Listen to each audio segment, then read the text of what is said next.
Hello? Hello, can you hear me? Hello? Can you hear me? Yeah, me, I can hear you. You can hear me. Very good. Yes, thank you, Director. I've just realized I was on mute. Thank you, Vice Chair. Yes, we can hear you, but we cannot see you clearly. If they can adjust the laptop. You just adjust the screen. Better? You exit.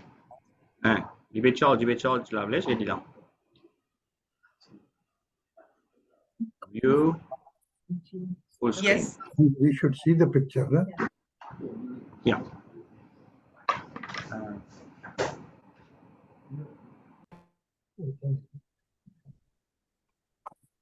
Can you see me? Can you see me now?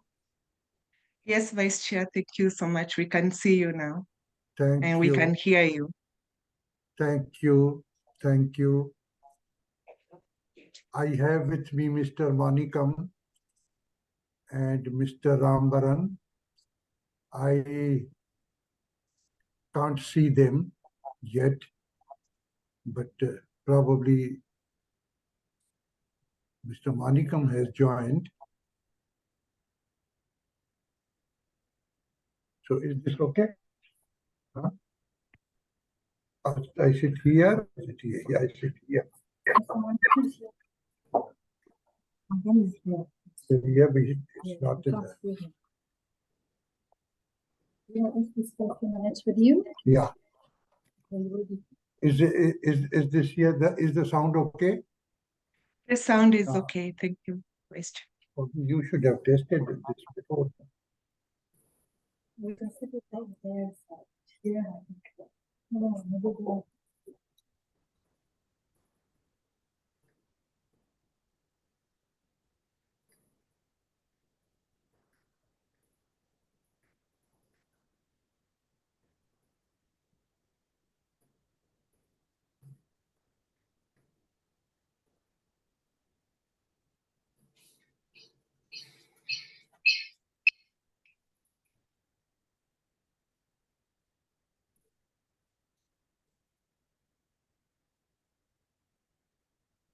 Good morning once again.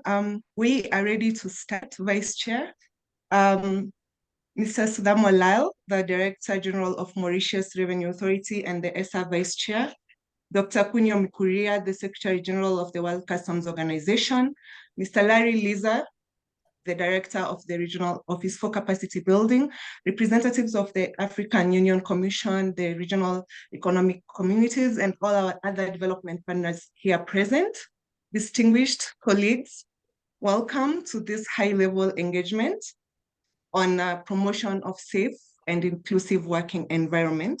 It's my pleasure to welcome our Vice Chair to give his opening remarks.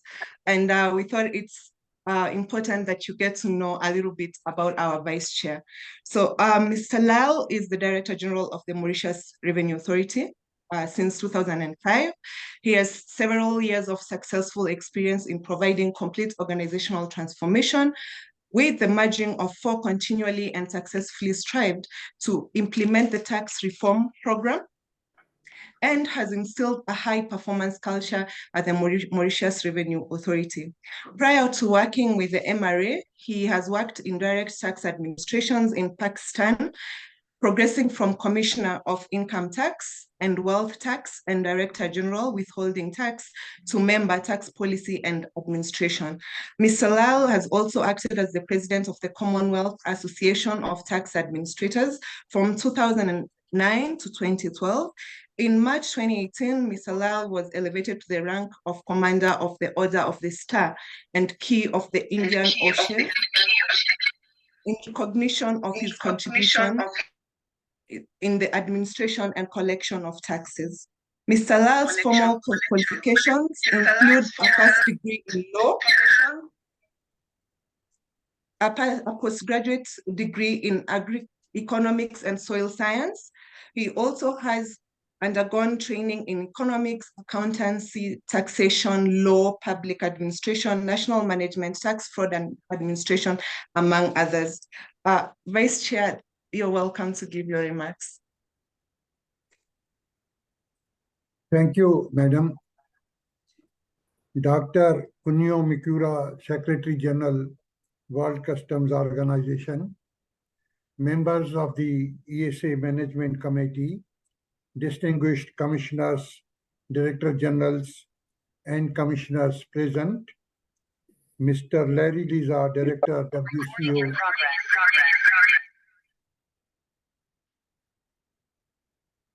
WCO, ESA ROCB, representatives of our development partners and members of the private sector present, leaders in customs, representatives and participants from our customs administrations, distinguished guests, good morning and good day to all of you.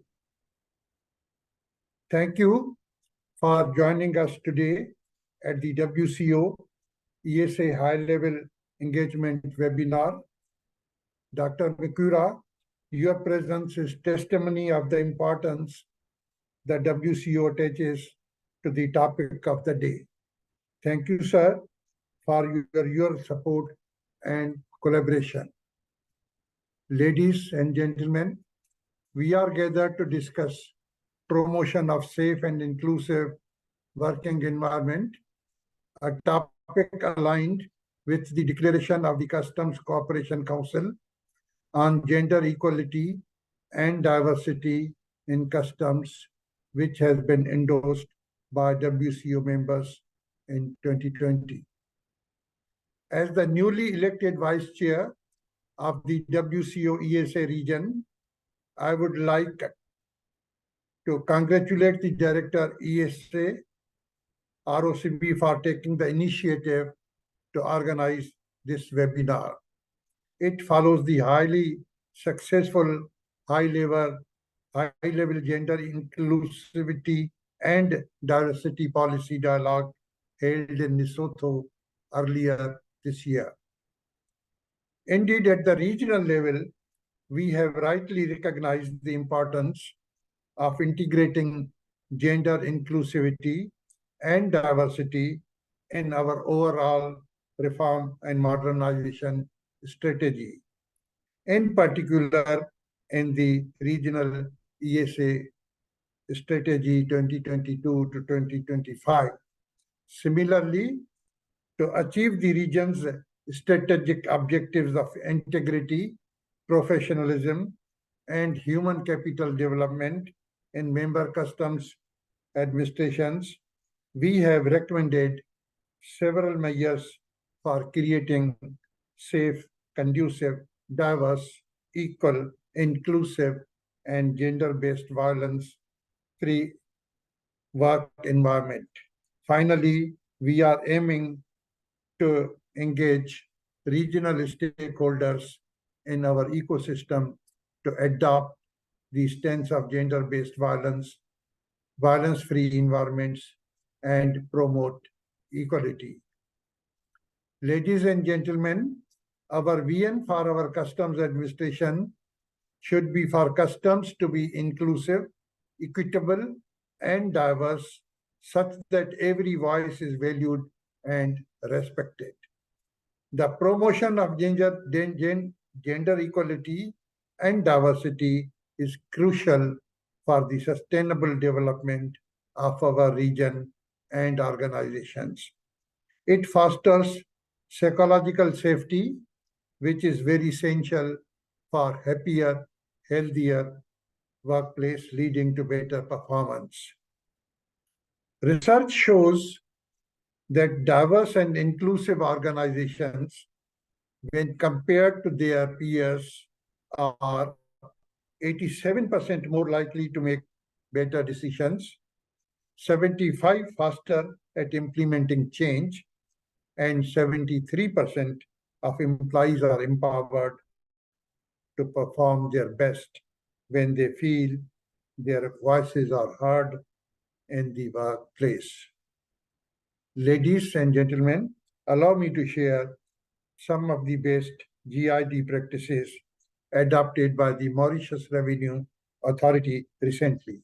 They include adopting equal opportunity policy since August 2018, MRA's HR manual, which sets out various welfare considerations for all staffs, especially with regard to maternity leave and parental care for a newborn baby for female staffs, MRA Code of Ethics, which promotes our no gender discrimination policy, MRA Gender Statement contained in annual reports since 2019-20, a gender committee chaired by the Director, Human Resource, and comprising of representatives of various departments, as well as the MRA Staff Association, to work on a gender policy for MRA. I also wish to highlight that at MRA, the gender ratio has continued to decrease from 4.9 in year 2018-19 to 1.22 in financial year 21-22. In our customs department, the percentage of women in customs has evolved significantly from less than 5% before the year 2000 to 11% in 2006 and 30% in 2023. Moreover, the scope of duties performed by lady custom officers has also broadened.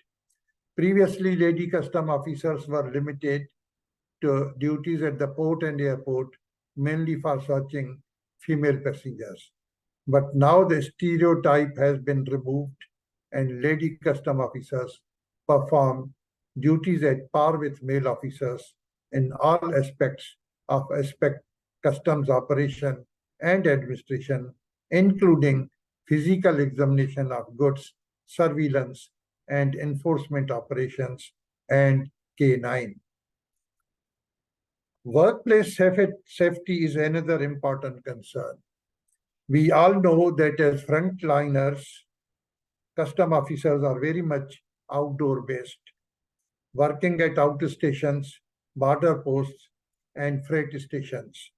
They also participate in boarding and rummaging of vessels and aircrafts, surveillance and enforcement operations, crackdown operations, physical examination of goods, etc. While performing their duties, customs officers are de facto exposed to risks and hazards that can potentially cause accidents and injuries. Moreover, given the important role of customs in the logistics supply chain, custom officers are often required to work in a situation of crisis, thereby exposing them to a multitude of risks and hazards. These situations have also pushed custom administrations to reinvent their ways of doing things. Many of them have implemented stringent protective measures that not only safeguard the workplace, but also to signal their deep concern for employee well-being and safety. Regular inspections, Site visits and the provision of PPEs reflect the dedication to the physical safety of employees. Our approach extends beyond the tangible, encompassing comprehensive training programs, health-sensitive sessions, and routine health checkups that underscore our holistic approach to employee welfare. It's also primordial that custom administrations strictly comply with ISO 45001 standards for health and safety at work. The WCO may consider supporting custom administrations through tailor-made safety and healthy programs adapted to each country. Ladies and gentlemen, as I conclude, I would like to reaffirm our commitment and dedication to WCO ESA 2023-2025 regional strategy of facilitating trade securely, efficiently, and professionally. I also look forward for your active engagement, sharing and learning together about improving workplace safety and inclusivity for the betterment of custom administrations of the ESA region. Ladies and gentlemen, I thank you all for your participation in this discussion forum.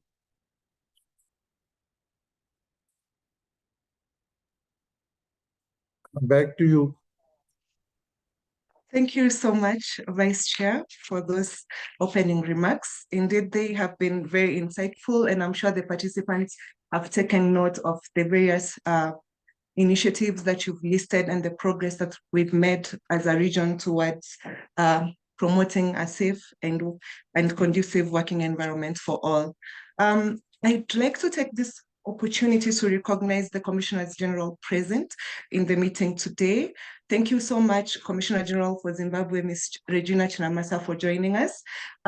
For everyone present, actually, today is Zimbabwe's election day, and she has sacrificed her time and is going to be with us till the end of the meeting before rushing to go and cast her vote, which is very important for Zimbabwe. And the commissioners present as well, Mr. Batsirai Chazingwa, Ms. Pamela Ahago, and if I have not mentioned your name, my apologies, it's because probably you are joining in with a different name and I'm not able to find you on the attendance list. Just moving on to the next agenda item, we are going to have a keynote address from none other than our Secretary General for the World Customs Organization, Dr. Kunio Mikuria. Dr. Kunio Mikuria has been the Secretary General for the World Customs Organization since January 2009. He has provided leadership and executive management for the global customs community's priorities, including developing global customs instruments, standards and tools, securing and facilitating global trade, protecting taxable amounts through optimal revenue collection, building customs to business partnerships, and delivering capacity building in support of customs and reform and modernization. Prior to joining the WCO, Dr. Mikuria worked for Japan's Ministry of for 25 years.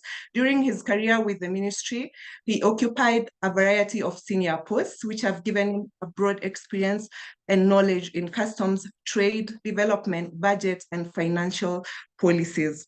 He has also served as the Director of Salaries and Allowance to coordinate remuneration levels for the entire government workforce and as a budget controller for the foreign affairs. Dr. Mikuria holds a degree in law from the University of Tokyo, Japan, and a PhD in international relations from the University of Kent in the United Kingdom. Thank you. Eric, please proceed.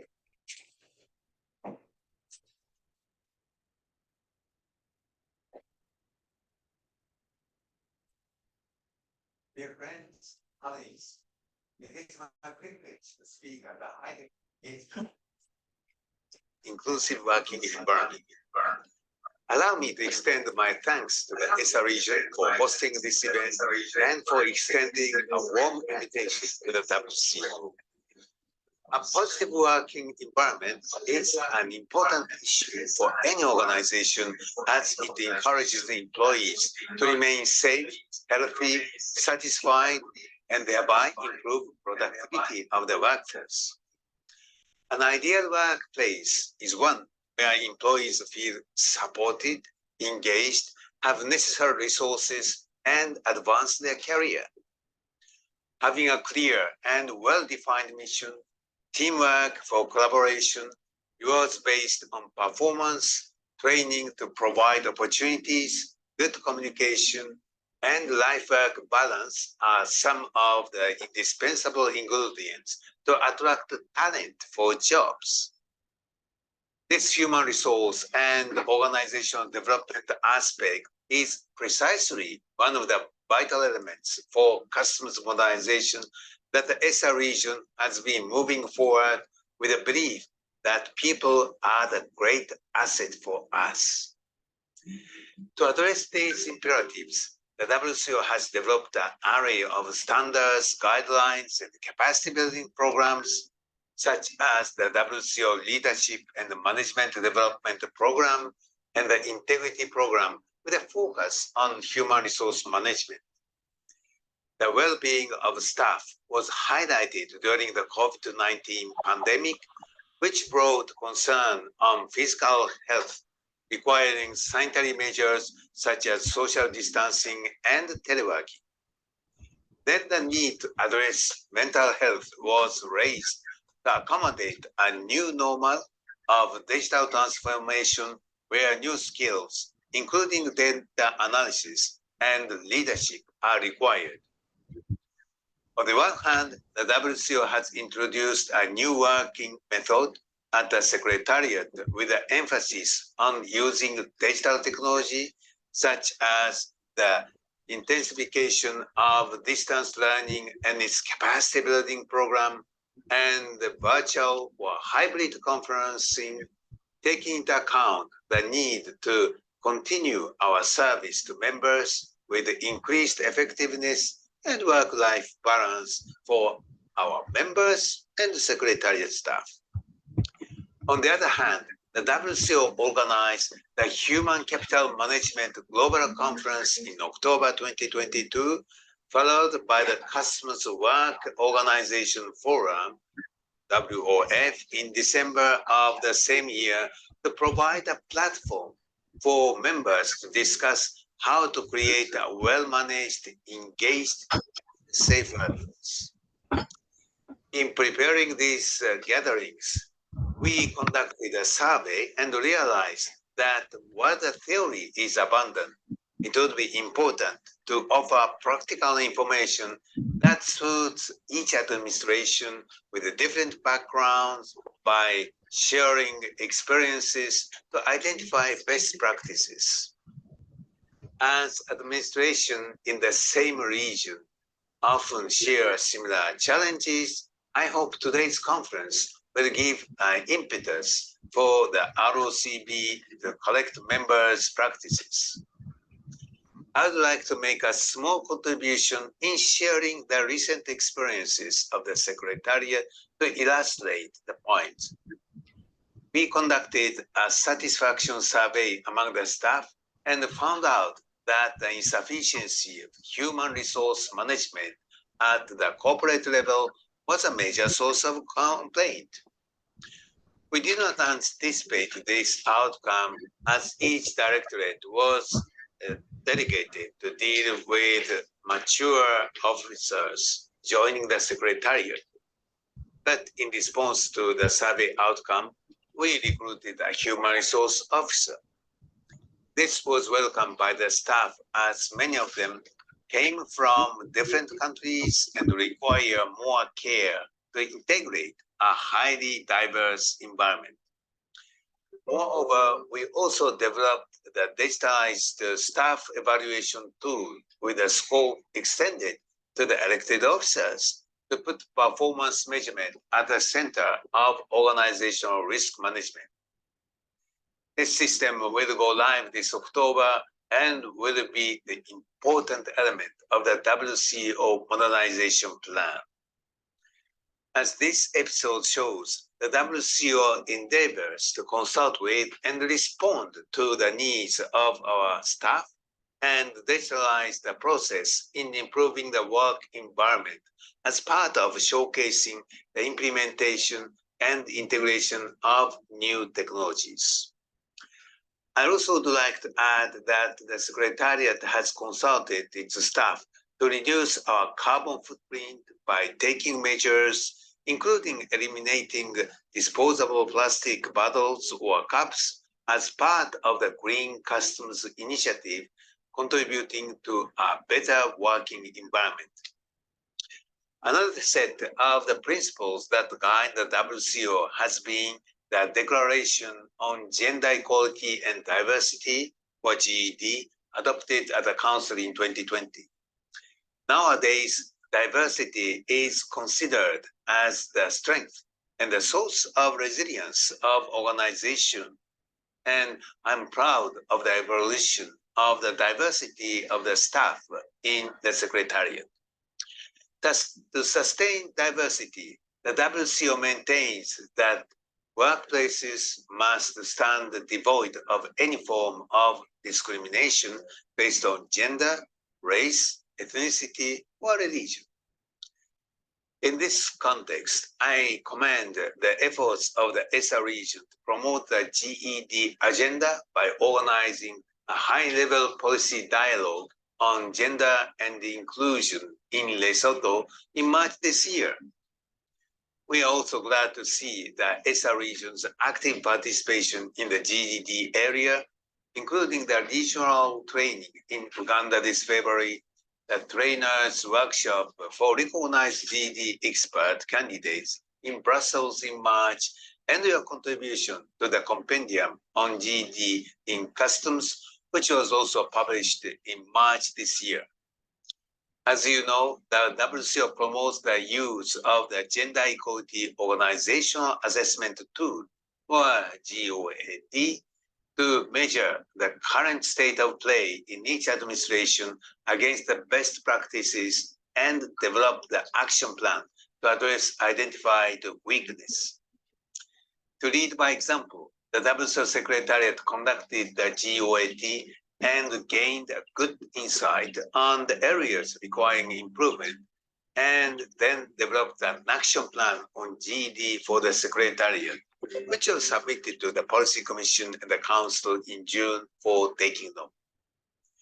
The action plan contains measures directly linked to GED, including scheduled trainings for all staff on this important topic, but also related items on well-being on staff, including parental leave in line with the Belgian legislation. Finally, I'd like to refer to the theme of this year, nurturing the next generation, promoting a culture of sharing knowledge and professional pride in customs. To attract the next generation, customs need to offer acceptable working conditions. We therefore eagerly look forward to your insightful contributions with the best practices, challenges surmounted, and pioneering path towards the modernization of customs. In closing, I extend my best wishes for productive deliberations and the success of this high-level engagement on the promotion of safe and inclusive working environment. Thank you.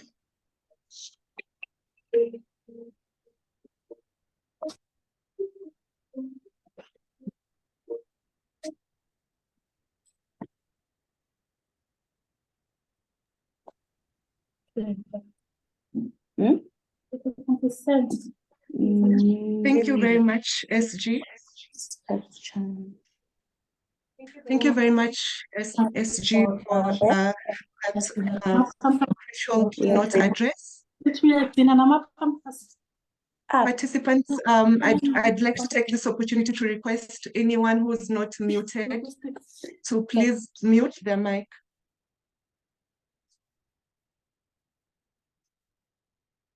Thank you so much.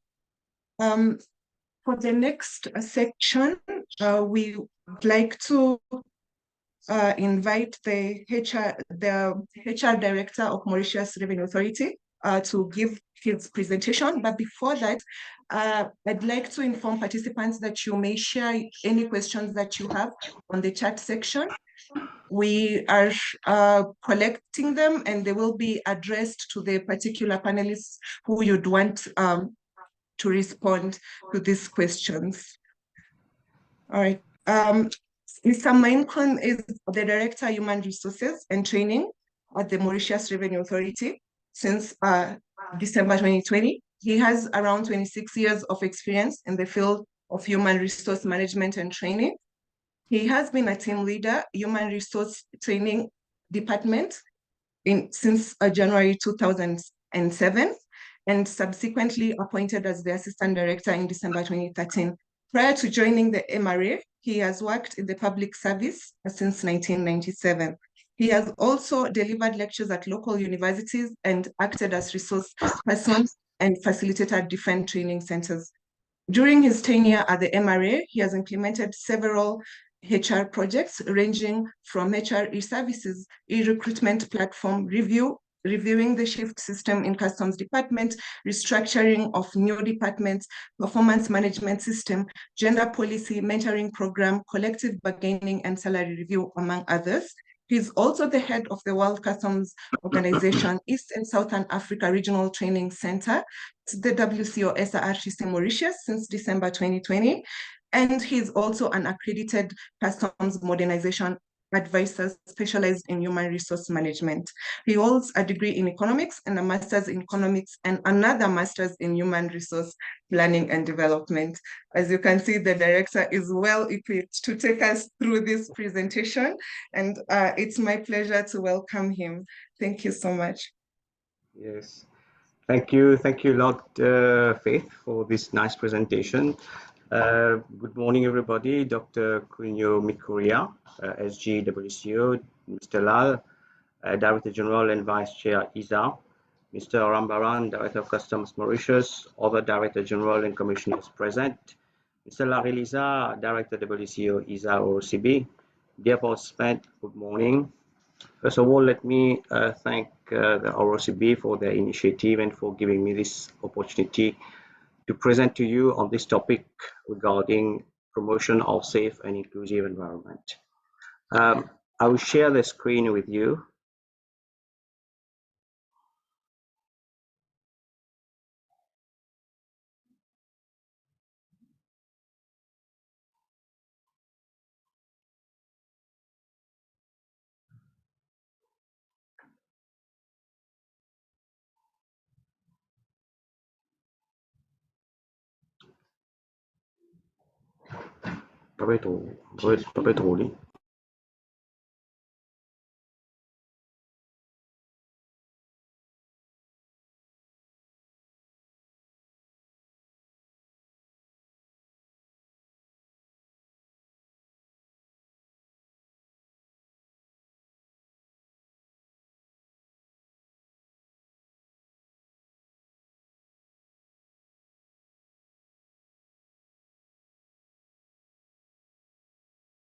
Faith, can you see? Please, can you let me know if it's okay? Director, I think you may need to open the PowerPoint first. Yeah. And then it will be because I can see your folder and not the presentation. Okay. Stop share. Stop share. And mute share.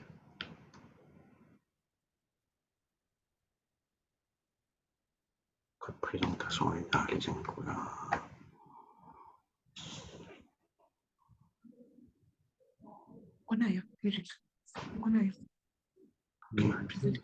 Elle a fait une share. C'est bon.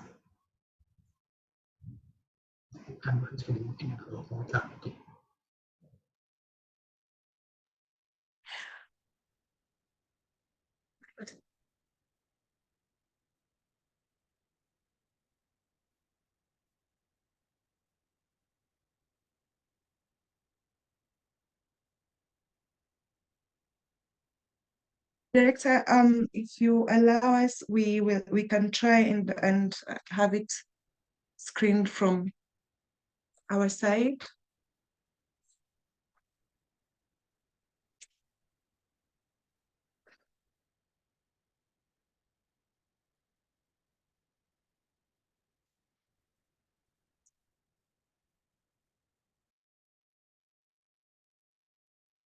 On the screen.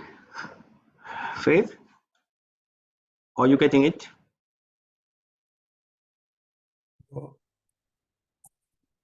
You had reached the folders, it was just a click away, Yeah. but then you went back. If It had come. if you close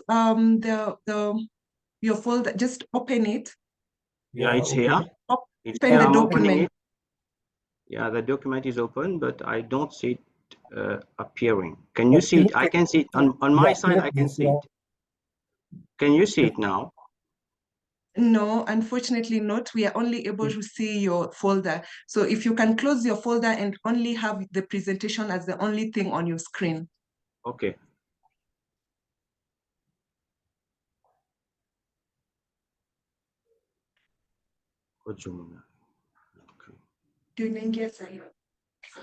Yeah, okay, I'll try again. So yeah, I can see it now. It's okay. Yes, it is okay. Okay, I'm very sorry for this short delay, for a technical problem. So if it's okay, I can start now. Sorry again for this little issue. Now, let me just come back to the presentation. So we are going to talk about the promotion of safe and inclusive environment from an HR perspective. So first of all, we are all aware, as the SGWCO and the DG of MRA mentioned, that people are the most important human capital, and it's crucial for leaders to create the safe, inclusive environment and where people feel that they are valued and heard.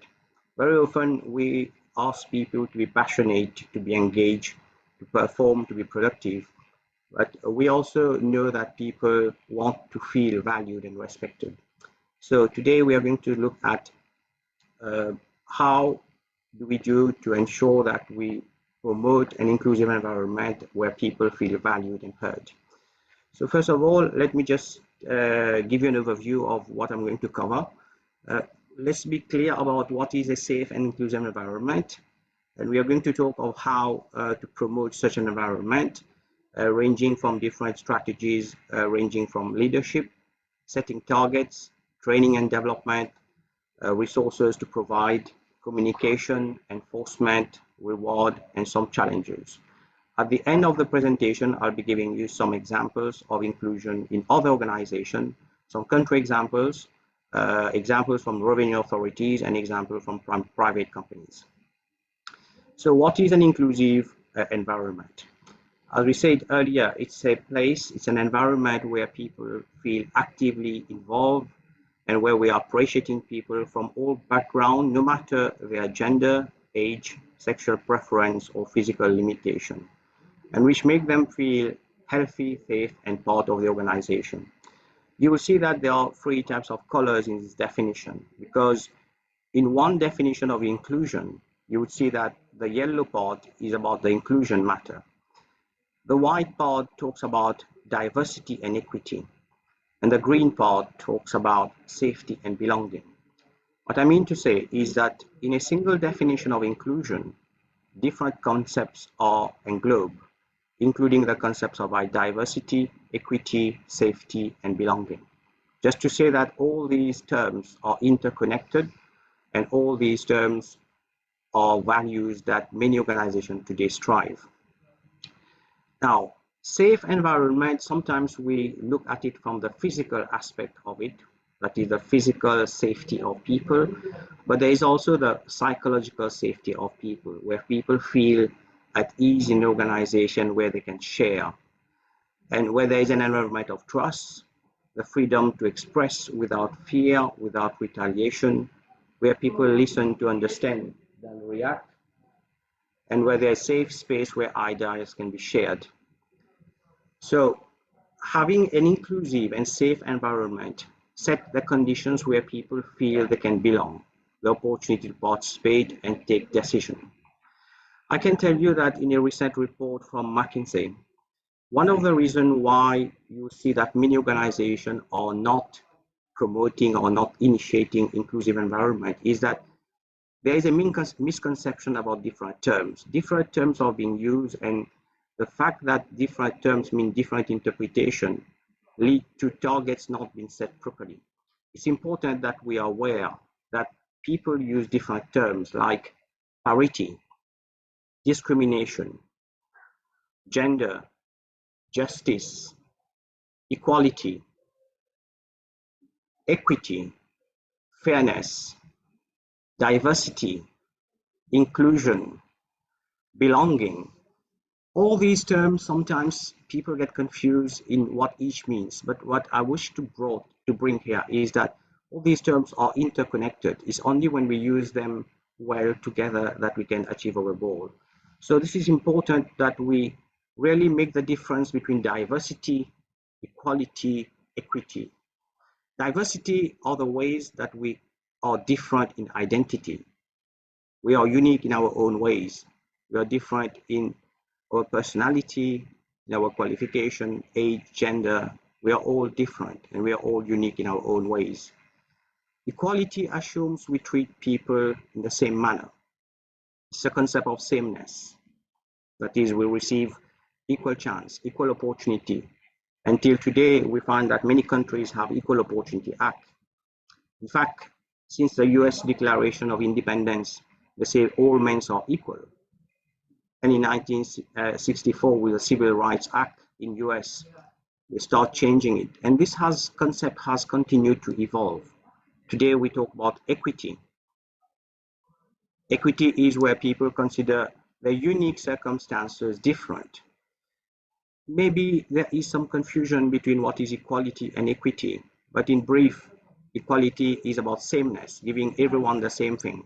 But equity is about fairness, is considering each person's unique circumstances and trying to adjust treatment so that the end result is fairness.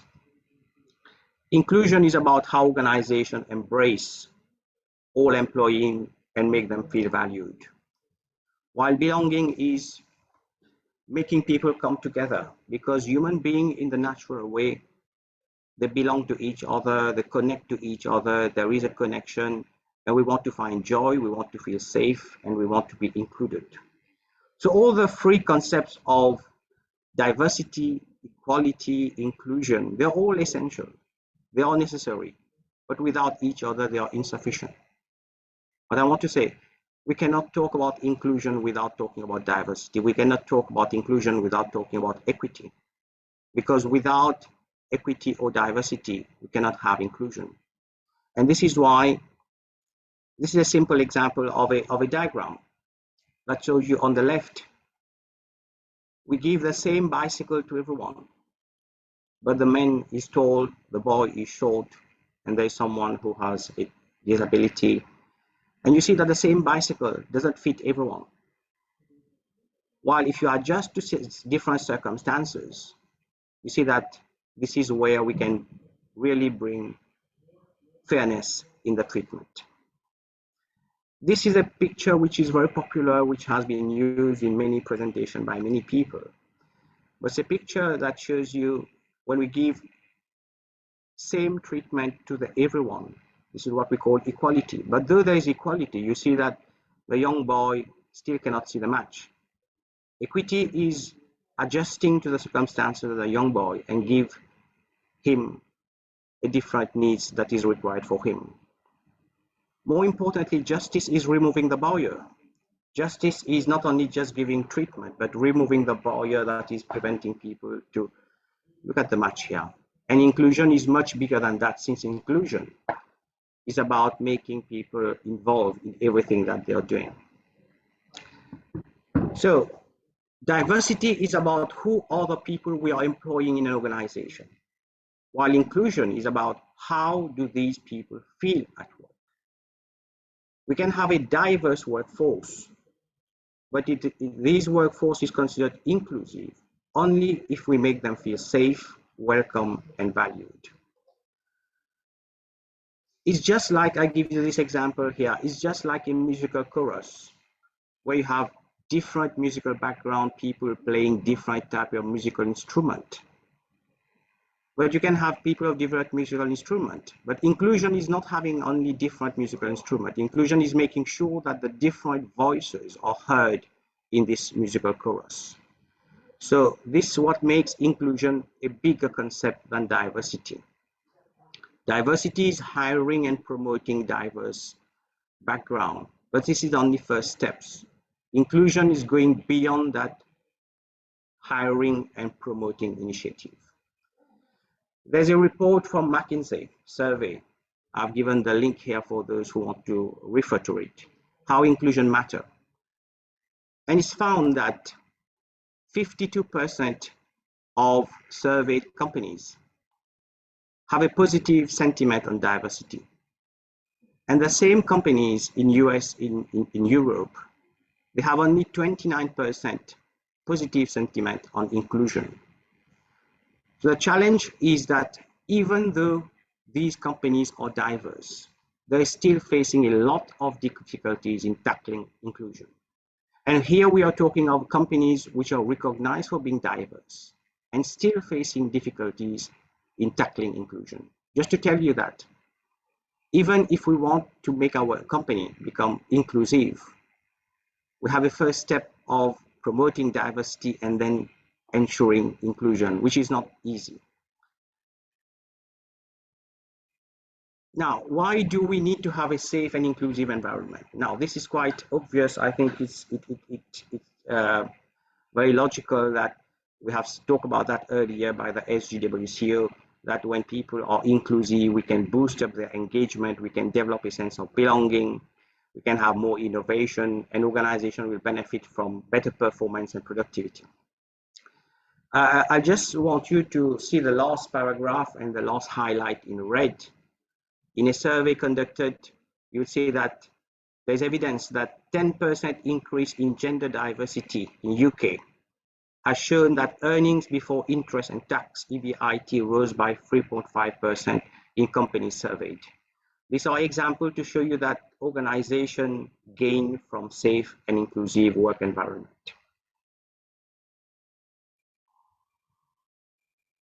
Now let's talk about the first strategy in implementing a safe and inclusive environment. The first strategy is the leadership. We have to start with vigorous leaders.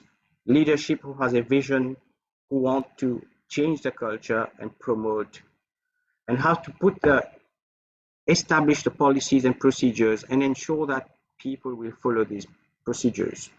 Now, leaders who will set the pace for others to follow. So the foundation is leadership. And here, this is where we have to bring mandatory training for management. People at different levels of management will have to be aware about what is inclusion, what is diversity, why there's a need to promote diversity and inclusion. And we have to start with the basic, what inclusion is and why it is important. We should not assume that leaders know already. We should create the educating factor. And this is where we have to educate our leaders about the importance and the gain from safety, diversity, equity, and inclusivity. Remember that our biggest allies remain our leadership team. Besides leadership, we have to think about core values. I'm proud to be in a meeting yesterday with under the chairperson of Mr. Lal, where we were talking about quality policy and the need to think about values. Other thing that we talk about providing a safe environment, because 10 years back, 5 years back, when we define our values, our quality policies, our principles, these concepts about inclusion and diversity were not yet in the limelight. So today, organization can think again about reorganizing and thinking about the core values periodically. Of course, we have to ask suggestions, we have to ask feedback from people, but what is important is at the top, integrate inclusion in our core values. Now, the structure that we need to make sure inclusive environment is effective, we can form a task force. We can form it. The name doesn't matter. We can call it a council. We can call it employee resource group. In some other companies, they call it business resource group, affinity groups, employee network. We need to have a task force, a group of people who are passionate about inclusivity, people who will put the extra time and effort to realize this, and people who will take time to do the work. Otherwise, you will get an idea that starts, but an idea that you don't see implementation after a few times. So it's important that you set the leadership right. Once the leadership and the policies and the values are set correctly, it's important to set targets and metrics that will help you to measure and monitor.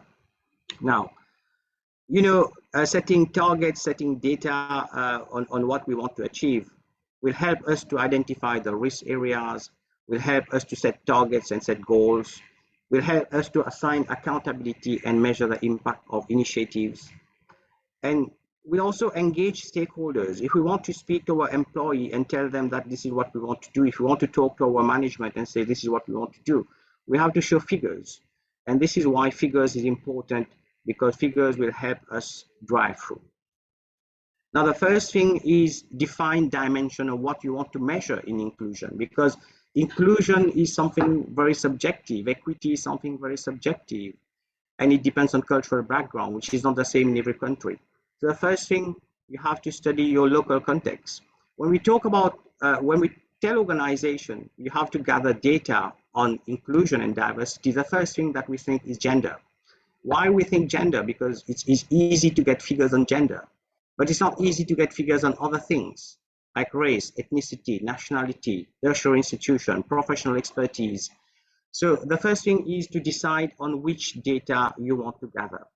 Of course, it must be relevant to the local context, and it depends on the legal, historical, and political environment of different nations. Let me give you an example. Gender inequality is a global concern, but this issue is at different stages of maturity in different parts of the world. Not every country has reached the same stage of maturity. In India and in Middle East and Africa, you'll find religion and caste, which are the main issue. Race is a main issue in USA and South Africa.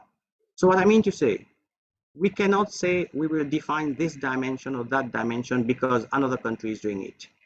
It depends on the context of the country, on the culture of the country, the history, the political background. That will help us to define which data we consider important.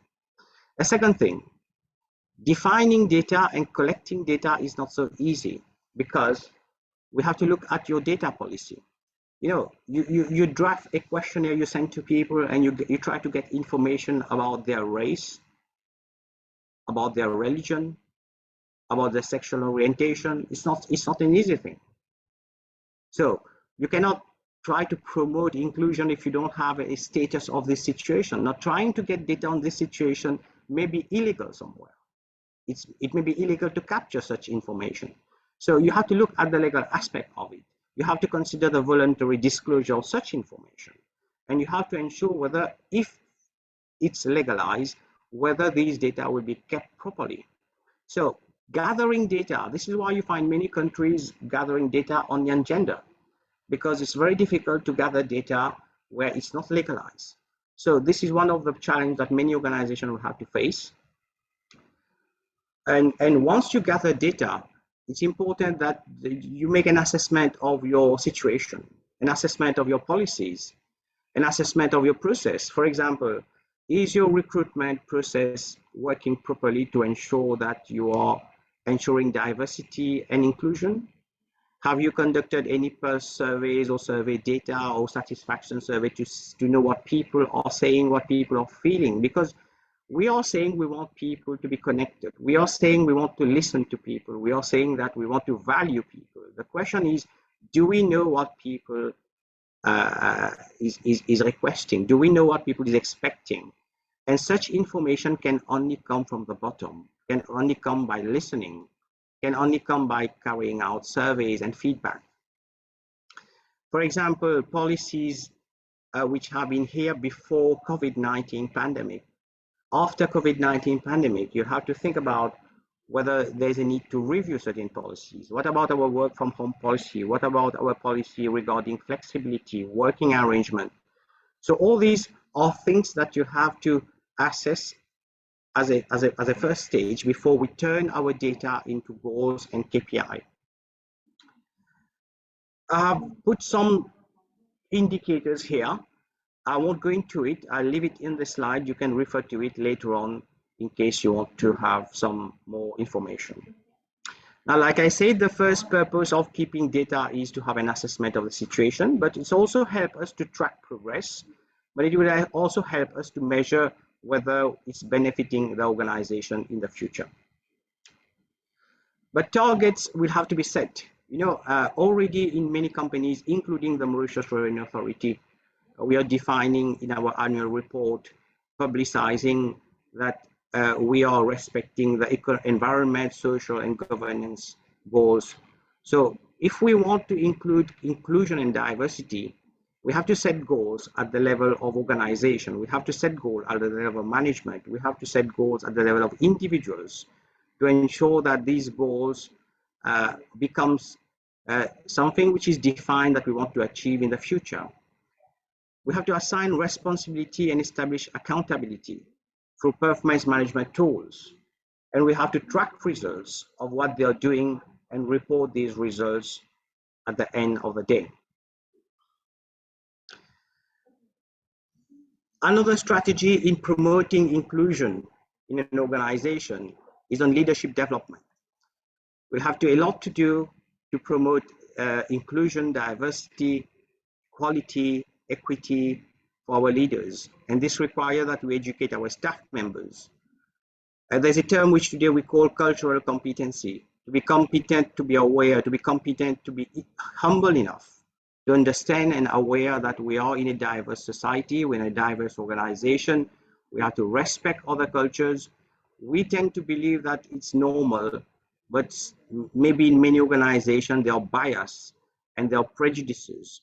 And this should form part of our education, our training, if we want to promote diversity and inclusion. Inclusive leadership skills that we need to develop during our training will have to cover certain areas. We'll have to see certain skills developed in our leaders, such as leaders should be more empathic, communicate inclusively, leaders who know how to facilitate inclusive meeting and make sure you get everyone on board during meetings, and how to solve conflict fairly. So there are certain skills that I would advise many organizations will have to focus, and many organizations want to promote. If you want to promote inclusion, we have to develop leadership skills. We are all aware that middle management will be the one who will be here to ensure how we implement inclusion strategies, and the power of middle management are important. Certain support on resources will also have to be provided if we want to promote inclusion and diversity. I'll give you some examples, but the list is not exhaustive. Mentoring program is very famous in many countries, in many organizations. The idea is to make the employees connected to their supervisors. The idea is to make them feel they can talk, we can listen to them. And this is why many organizations are today implementing mentoring program. Certain organizations have employee resource groups and they have also implemented health program, counseling services, and accessible officers. So these are examples which I'll just list it here. You can refer to it in the near future. We also have to communicate inclusion across the organization. People have to know that inclusion is something very important, but in all professional communication, we have to use inclusive language. It's quite, maybe we have been used to say your husband, your wife, but inclusive language requires different words. We have to be very careful in avoiding using harmful language. We also have to be very serious about enforcement when addressing harassment and discrimination. We need stringent procedures, and we need to have investigation and reporting procedures in place. Of course, we have to value the contribution of every individual if you want to include everyone. We have to support cultural holidays. In so many countries, you have Christian, Hindus, Muslim, and other religion. We have to ensure that we show care for different beliefs. We can also have different examples like inviting charitable organizations, supporting volunteers days and fundraising activities. These are a few examples that you can do to promote inclusion in the company. Now, some challenges, in many organizations, it's very well said we want to promote inclusion, but you'll find that many companies have skepticism about the necessity for this initiative. There's sometimes lack of commitment from leaders. You find resistance to accountability. You find lack of trust for employees. You find sometimes that the work is only on the HR or a committee or a group. You find sometimes that in some organizations, they say that they have to create a department called diversity department. Some policies are outdated. Some people in HR are not necessarily trained to promote inclusion. So all these are different challenges that you may face when you are promoting inclusion in your organization. I have left here certain examples, which I won't go into all of them. I will keep it here. You can refer to it. Some examples in other revenue administration which has promoted inclusion. And this is from an IMF report to 2023. This example is from the Australia Tax Office. There's an example from Ecuador National Customs Service Office, so what they have done. And we also have example from Maldives Inland Revenue Authority, an example from Uganda Revenue Authority, examples of what has been done. And all these are cited in the IMF report 2023, which I won't go into details, but I leave it in the slides for you to have further reference. I've also given some examples of Zambia Revenue Authority, of also Mauritius Revenue Authority, Kenya Revenue Authority, SARS. By the way, SARS is celebrating on 30th August empowerment of women, a special day for that, which I congratulate them. I've also included examples from private companies such as L'Oreal, such as Lockheed Martin, such as Target Corporation. It's too much for me to cite one by one which initiative they have done, but I put it in the slides for anyone who wants to have reference, what each of these companies have done. You can get examples so that you can decide on which one is applicable for you. My last word for you would be the lesson, and I will finish with this lesson. The lesson one for me, this is my personal belief, is that safety and inclusive environment is not a one-fit-all solution. We cannot say that this country is doing that, this revenue authority is doing that, let's do it. We have to look at our context, and each context is different, and we have to adapt to our context.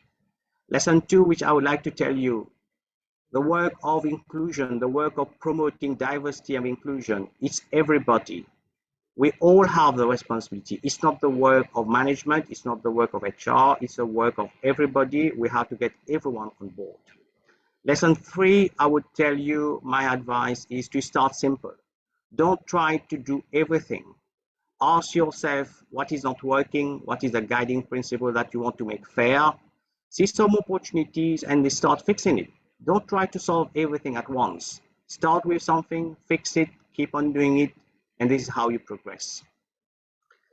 And the lesson four, which is the most important lesson in which I care for this, is that whenever we hear the term inclusion, we tend to think about goals, policy, process, procedure, data, what to do, what not to do, how to measure it, but we lose the most important thing. And what is the most important thing? We lose the human aspect. We keep on thinking about policy, strategy, goals, procedures, but we lose the humanity aspect of inclusion. The most important thing is bring humanity in our conversation, bring humanity in our hearts, instead of reducing inclusion to only policies and programs.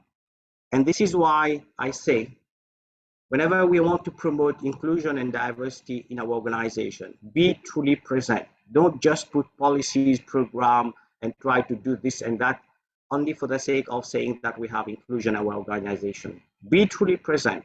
Be truly present in our journey. Don't wait for data. Don't wait for policies and program and start it now. There should be no excuse. You don't need permission. You don't need a program. You don't need a process to start now.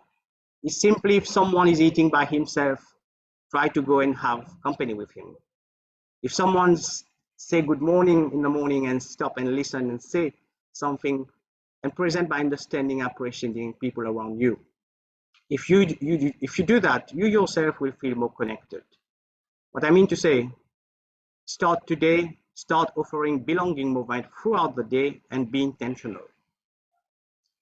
My conclusion, you start little, but it takes time. It's a long journey. It will not happen over months, over years. It will take years for you to have a well implemented inclusivity strategies and plan. But it's not happening just in a month or two, in a year or two. It's a marathon, it's not a sprint. Take your time, do little by little, and humanity deserves to be part of our DNA in our organization. With this, I try to go as fast as possible to complete it, Faith. I thank you very much for your attention. Oh, thank you so much, Director, and we really, really appreciate your insights. I'm sure the participants have now understood why I was giving your profile, and they can see and relate to the kind of passion that you have for HR and creating a safe and conducive environment for us all in customs, trade, tax, and wherever else we may be working from. As we have listened to all our speakers today, we've listened to our Vice Chair, we've listened to our SG, Dr. Mikuria, and we've listened to the Director General as well. We requested that you send us a few questions. We have received a few, and just to look at them, most of them are centering on harassment and investigation conduction. The good thing is that our next session for the panel is going to fully address this. So I will suggest that we'll take this question after the panel discussion. However, I want to take this opportunity to ask our Secretary General to greet our participants and possibly give them his own parting shot before we proceed to the panel discussion. SG, please. Thank you. Well, good morning, and thank you very much for this great session, because this topic of inclusiveness is at the heart of the WCO, because we have 185 members, and we have to, get them together well connected, and even at the secretariat level, inclusiveness is very important. And listening to great presentations, I really see that I'm glad to see that East and Southern African region took this topic at the core. Well, during the recent council session in June, we discussed this issue, inclusiveness, and in the form of, in our case, we took up gender equality and diversity as GED action plan. And when I hear other prominent speakers talking, yes, for human resource managers who have to take care of this issue, how to get leadership on board, a top management on board is very important. And it is the role of top management to care about inclusiveness and providing, environment, very conducive environment for service to our members, that is Secretariat, for taxpayers and nationals, for each administration. And in doing so, taking on human aspect as the conclusion is very important. But in doing so, leadership, top leadership, and how to get on board other middle management leader is also important.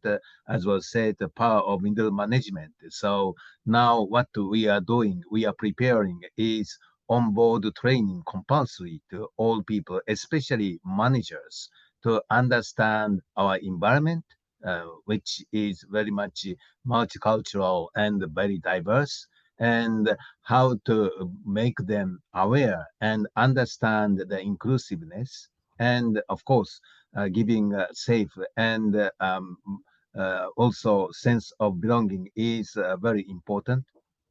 And for that, of course, communication and other elements are there.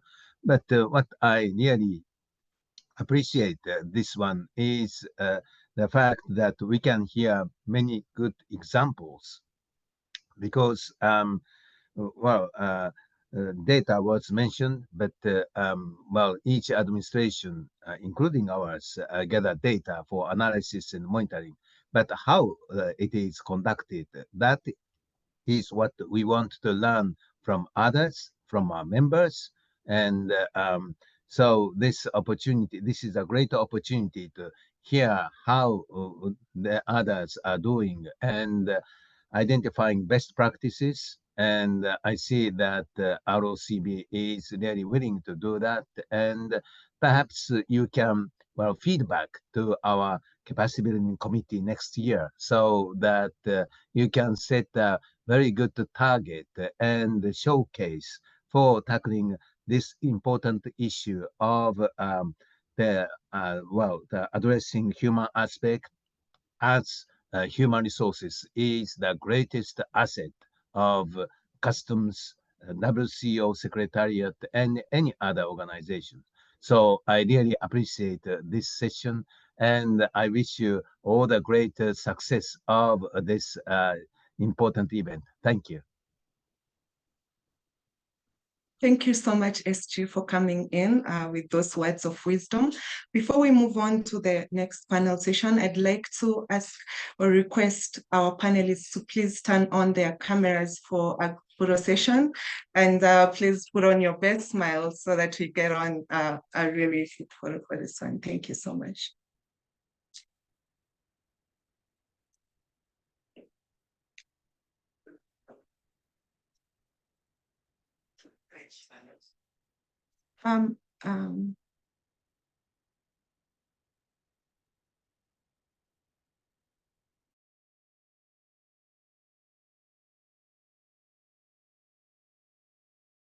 CG, Regina, please, if you could turn on your camera, thank you.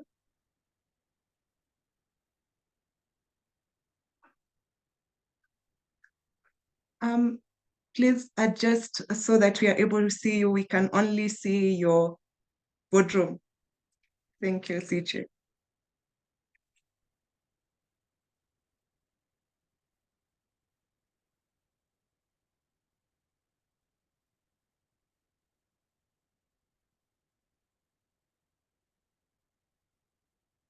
CG, Chinamasa, please. Faith, I think I'm having a bit of a challenge. All right, okay. It's okay, we'll take the photo and add CG's photo on the slot. It's fine. Thank you, Director, for that. Eric, you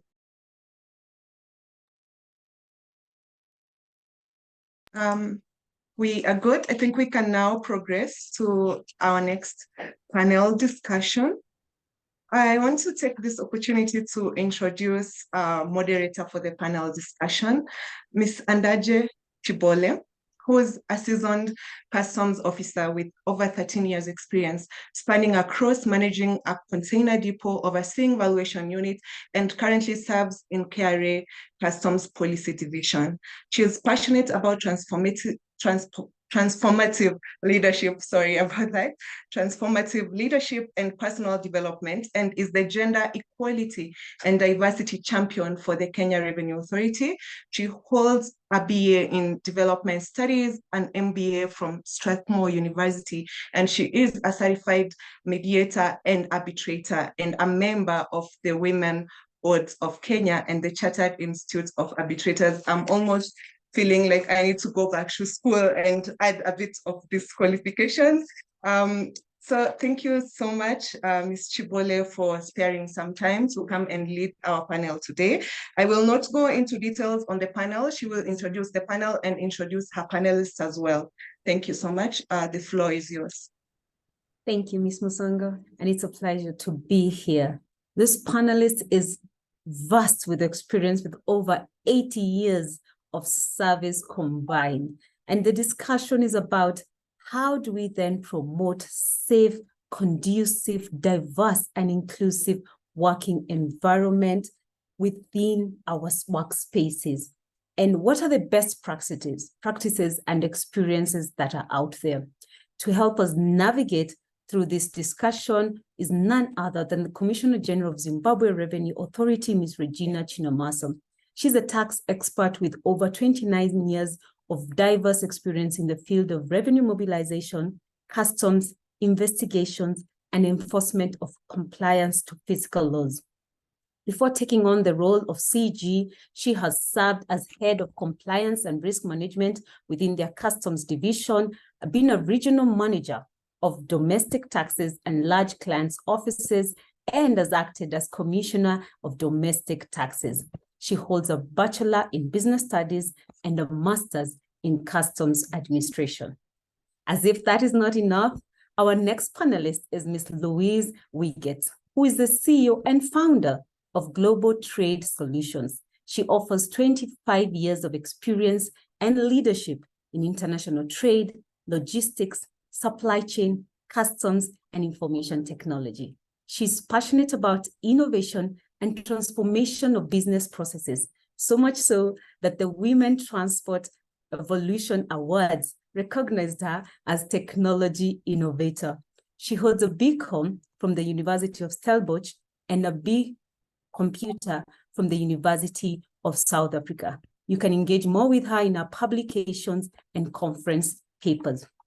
Last and not least is Madam Gloria Atuheire, who is an economist with over 25 years of work experience across program, project, and business management. She has experience in designing and managing multi-thematic development projects across 11 African countries.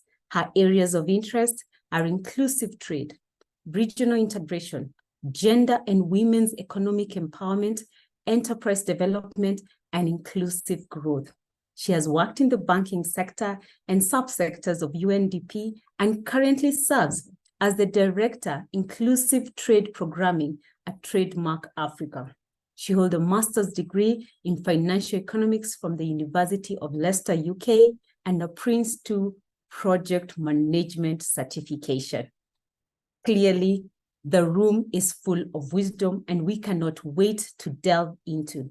Starting us off will be the Commissioner General of Zimbabwe Revenue Authority, Ms. Regina Chinomasa, as she tackles violence and harassment in the workplace and how it impacts productivity.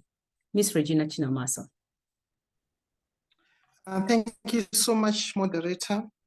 I'll start off with salutations to the Secretary General, the World Customs Organization, Dr. Kenyo Mukuria, our Vice Chair, Mr. Sudamo Lau, Commissioner General for Mauritius Revenue Authority, our Director, WCO ESA, Mr. Lali Lisa, commissioners here present, members joining this webinar. Good morning. Let me just try and share my presentation.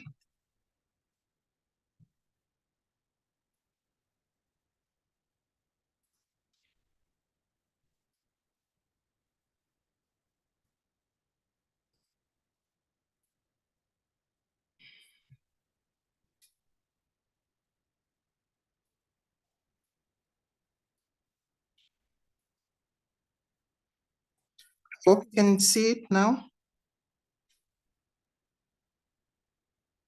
Yes, CG, we can see it. We can. So I'll work with the audio since I couldn't do the video, unfortunately. So my presentation is looking at violence and harassment at the workplace, and what we are doing from a Zimbabwe Revenue Authority perspective. I think some of the initiatives that we've put in place, and I'm glad that the earlier presentation spoke to piecemeal implementation, because you can't do a wholesome implementation. Sometimes it might not quickly resolve the issues that you have. So I will try and look at approach it from a perspective where we then look at what are the international instruments that are guiding us in fully raising awareness and also enabling us to then take corrective action and ensure that we protect the workplace. So violence and harassment in the workplace is silent, subtle, and many times unreported. And sometimes it's not even talked about. I think we have issues of cultural issues that come in embedding probably discussion and prohibiting discussion around the violence. We also have issues of religion and moral issues that have been highlighted. The International Labour Organization's 19th Centenary Conference was on Violence and Harassment Convention. There was an acknowledgement of the existence of the issue at a global level. And as such, we want to look at it and ensure that we don't infringe on the rights of people, especially at the workplace. And as I'm looking at this is a violation of rights, both internally in revenue authorities and externally as we are client-facing. We also interact with people and who are engaging us, and we also need to ensure that they are protected. I'll then quickly move on to ILO, which also guides us through the various instruments. I will not touch on them, but we have instruments where there have been a declaration of Universal Declaration of Human Rights. We are also looking at Convention of Civil and Political Rights, Convention on Economic and Social and Cultural Rights. So all these instruments are looking at how best we can remove violence and harassment in the workplace. At African Union level, the African Union is pushing for human rights and people rights observation by the member states. And there's been active engagement to ensure that there's no discrimination through domestication of appropriate legislative measures.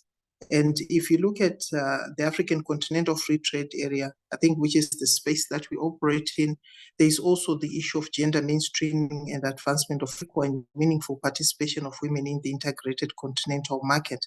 And as customs and revenue authorities, we have a mandate to ensure that we put in mechanisms and structures that ensure that we support the effective implementation of the African Continental Free Trade Area, even looking at gender mainstreaming and advancement of equality.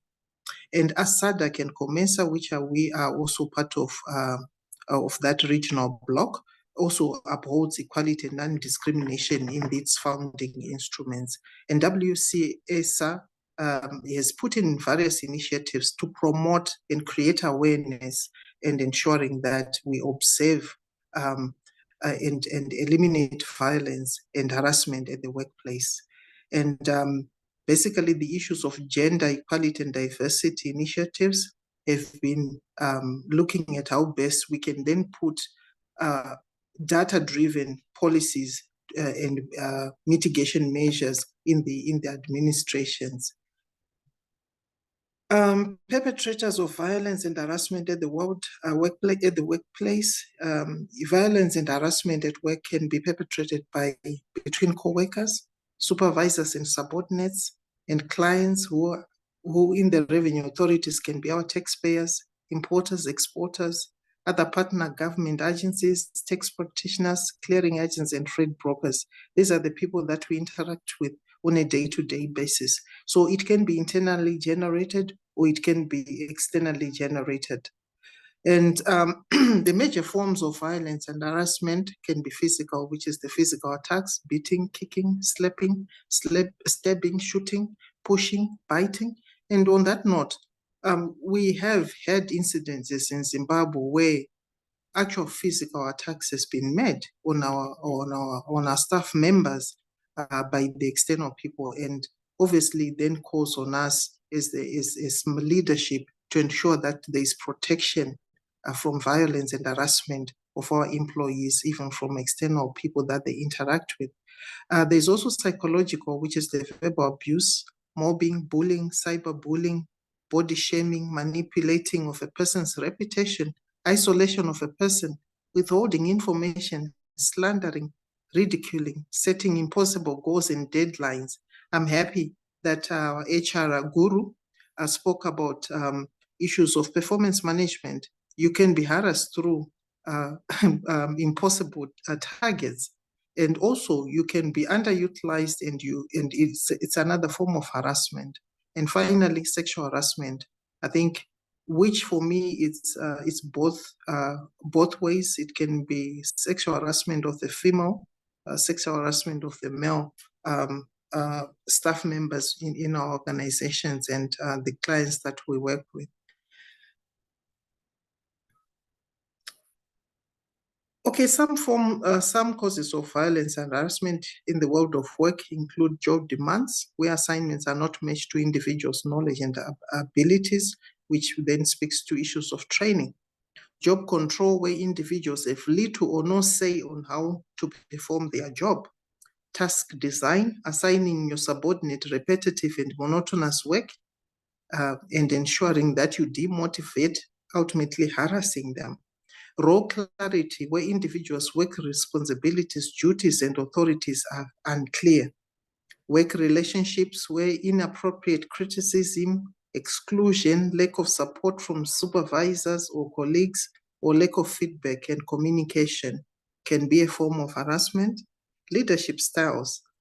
I'm happy that when you talk of harassment and violence, yeah, we need to be flexible in our leadership styles because they can be a source of violence and harassment to the people that we lead. Organizational change management, I think this one is a huge one. Issues of restructuring, downsizing, changes in technology, work methods, and outsourcing. When you look at the environment that we're working with, there's always constant need to review our structures as we take on strategic decisions to digitalize, use modern technology, as we look at different improved work methods, and also create a balance between fully outsourcing certain work streams or working it internally. So you find that it can be a form of harassment. And physical working environment, which is the design and maintenance of work equipment and facilities, tools of trade, which are not availed.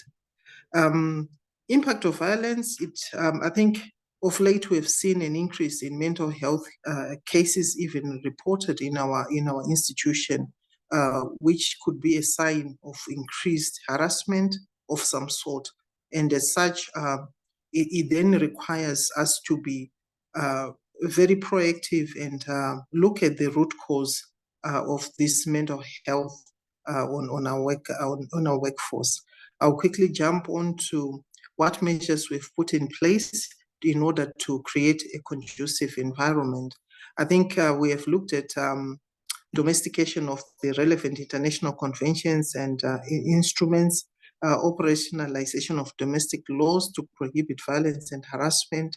In Zimbabwe, we have laws that have been promulgated, and what we've done in response to that is to put in place HR policies that address all forms of violence and harassment in order to create that gender equality and diversity and inclusive. And through this, we've been raising awareness through trainings and providing guidance. We have put in place an enforcement and monitoring mechanism to ensure that where there are infringements, victims can report appropriate action is put in place and sanctions are put in place through our code of conduct so that we protect persons who have been harassed. We have also looked at the issue of the purpose of the organization and the vision. I think as tax administrations, as revenue, trade facilitators and revenue administration, there's also need for us to have clarity of our purpose, because you also find where the employees do not have clarity, I think can create some form of violence and of some sort as we abuse our clients. If we don't have happy employees, we don't have happy clients. And where we have clarity of purpose and vision, I think it takes us way better in order in handling issues of violence that is perpetrated to our external clients. Development of policies. And I think our main focus has been looking at also the gender representation within our organization. Nationally, our national census showed that we've got a 52-48% female-male ratio, and internally overall ZIMRA has got a 45-55% ratio, and at management is 34-66. So we are working towards ensuring that we have representation of females within the organization, especially at management, which then speaks to management development, leadership development, looking at women in particular.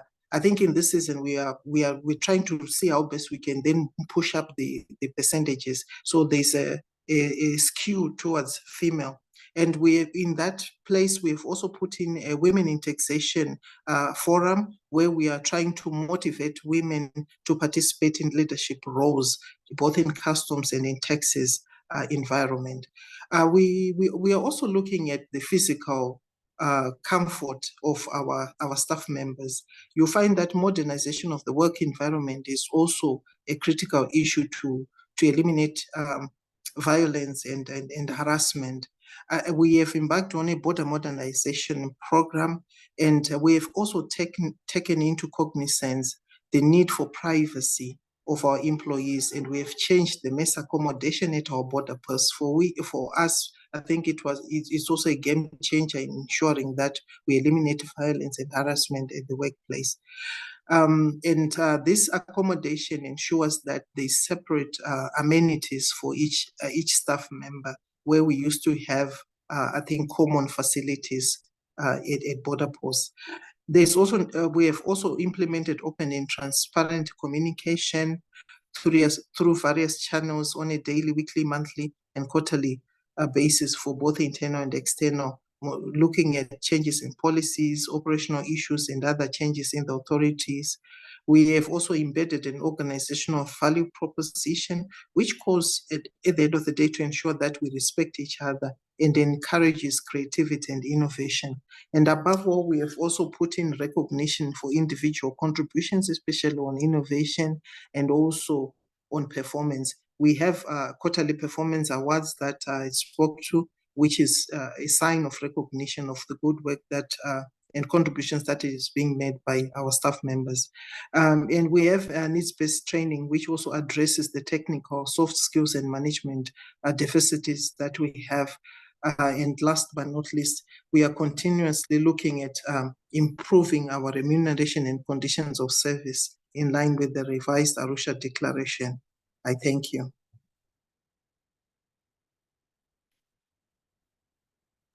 Thank you very much, CG Chinomasa, and for tackling this really held conversation about violence and harassment in the workplace.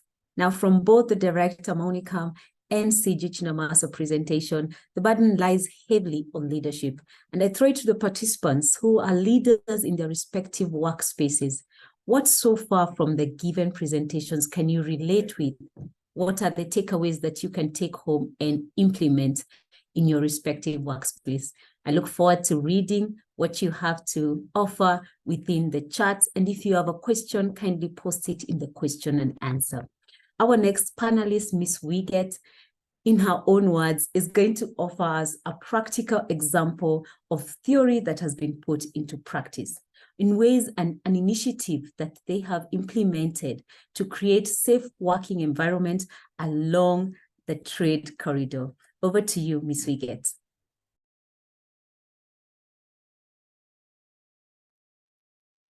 Thank you very much for the introduction. And I just need to say a word to Dr. Cunyo Mikuria. As our Secretary General, you've always supported Africa and the SA region, and we are really going to miss you. We wish you well with your future, and we really want to thank you from a trade perspective for all the hard work that you've done in our area. And also to the SA Vice Chair, to Larry and his team for hosting and picking up this very important topic. Thank you very much. You're really leading the way. So I'm going to be sharing with you an initiative that we launched about a month ago, which is referred to as the Safer Stops Association. And it is really a private public partnership around creating a safe environment along the trade corridors within the road sector. Now, you would want to ask, why am I talking about this today? I think from a trade and a customs perspective, we realize within the Africa continent that we use our road transport mechanism quite a lot. And we did a survey to see whether these truck stops and the places where these drivers are actually stopping is really safe, secure, and available to all gender and all diversity groups. And it came to our realization, and quite frighteningly, that if you measure the criteria around what should constitute a safe environment, none of these truck stops that we measured on 3 trade corridors actually met these requirements. And out of that then came the Safer Stops Association, which, as I said, was launched about a month ago.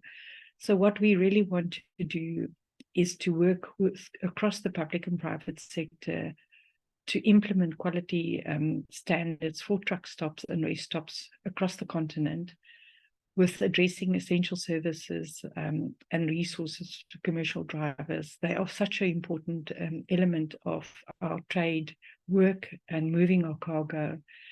And we very often forget what they are subjected to. The Commissioner spoke about creating safe environment within the customs space, and it is equally important for us to create a safe environment within the trade space, and especially with these commercial drivers. I often challenge people to say, I would challenge you to get into a vehicle and drive possibly from Johannesburg to even as close as Zimbabwe or Zambia, and experience what these drivers go through on a daily basis. We have found that a lot of the drivers, and it's also come out in a lot of the research, there's a lot of health problems, there's a lot of mental problems that are becoming very prevalent, happiness, all of those factors have played a very important role in launching this initiative. Our previous speaker from Mauritius gave us a good guidelines in terms of what we should do and how we should recognize this. And funny enough, one of the initiatives that we're busy with is actually to introduce more female drivers along our corridors. And we were very concerned what was going to be the interaction between, and especially from the male drivers' point of view, whether they would welcome the female drivers. And magically, when we interviewed the male drivers, they actually welcomed the additional female drivers. And this comes back to the concept of diversity, because they felt that because they were only male drivers, they were only one group that were working together. And now by adding the female drivers, it brought that diversity into their relationship and also into their time off. So very importantly, this initiative will also address that fact. So really what we want to do is to make it a safe environment, and then also a safe environment for everybody else that uses the road. Our logo, we're very proud of our logo because we do believe it really reflects everything. We specifically use the colors of the UN 2030 SDG goals. The road reflects our continental road infrastructure, And then the union of the hands of the female and male hands intertwined shows us that we need to work across the gender barriers, and also, as was mentioned before, across the cultural barriers and also across the religious barriers. But by holding the hands together, we do believe that we can create a stronger environment for all of us. What is nice, we've identified 5 key pillars that we want to work on. Health and wellness has been identified as one of the main areas. Most of the truck stops, there are very bad food available. There's no wellness facilities available. There's very often, in most of our instances, we found that there's only male showers or male facilities and not female facilities. I think the commissioner referred to having some private time. There's very little private facilities there. It's all common facilities. So there's going to have to be a lot of work around that. The infrastructure of the current truck stops are not conducive to a safe environment. So we want to implement a grading system and give them opportunities to improve. What is wonderful is the amount of companies that step forward and actually taken the idea up to be able to work with us. Very importantly, education and professional development. We want to look at online apps that we can take classroom opportunities into the cab.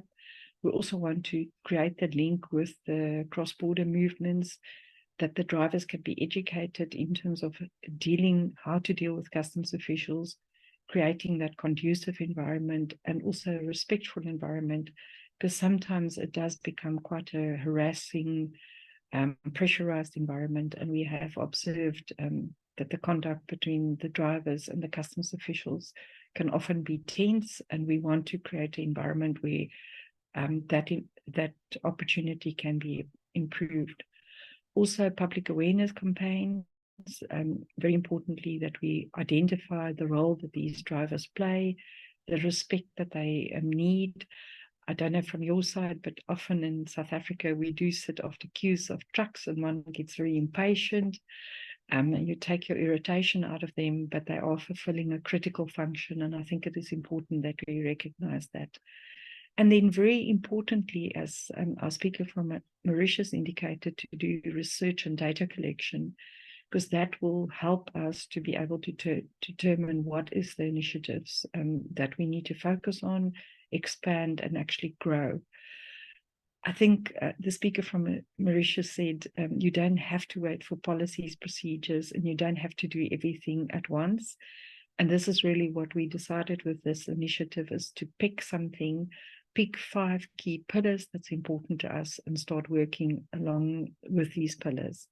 Just to give you a little bit of an idea of the companies that we've already managed to recruit and will join us.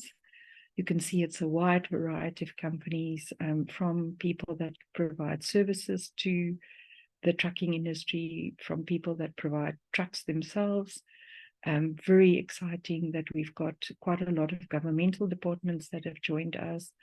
The insurance companies, and then also a lot of associations that operate in this space.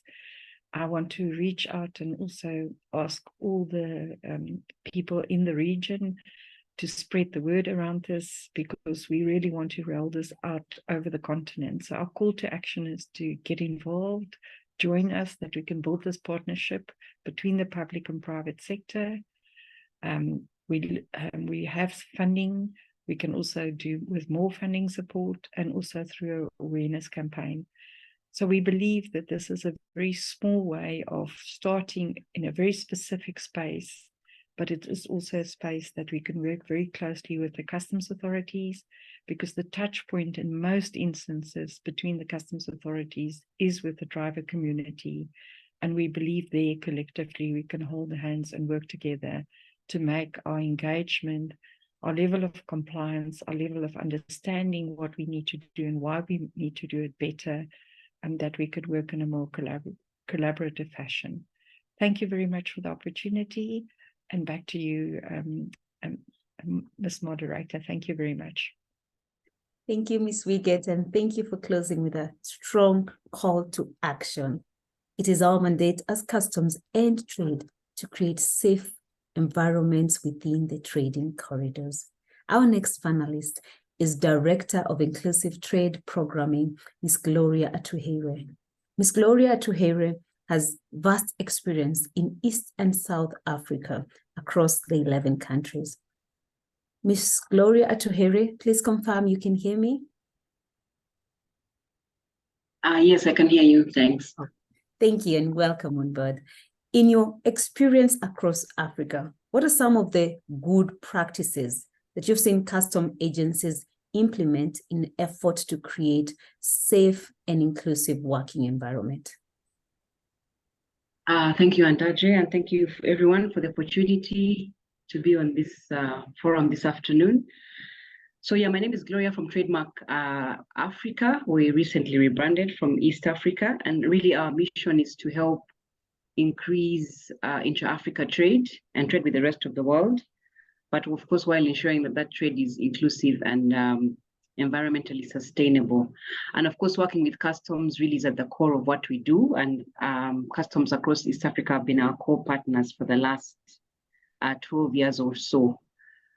So I'll share some of the good practices, and I'm speaking primarily from the perspective of the your clients in a way, particularly the small traders, small cross-border traders who we know primarily are women.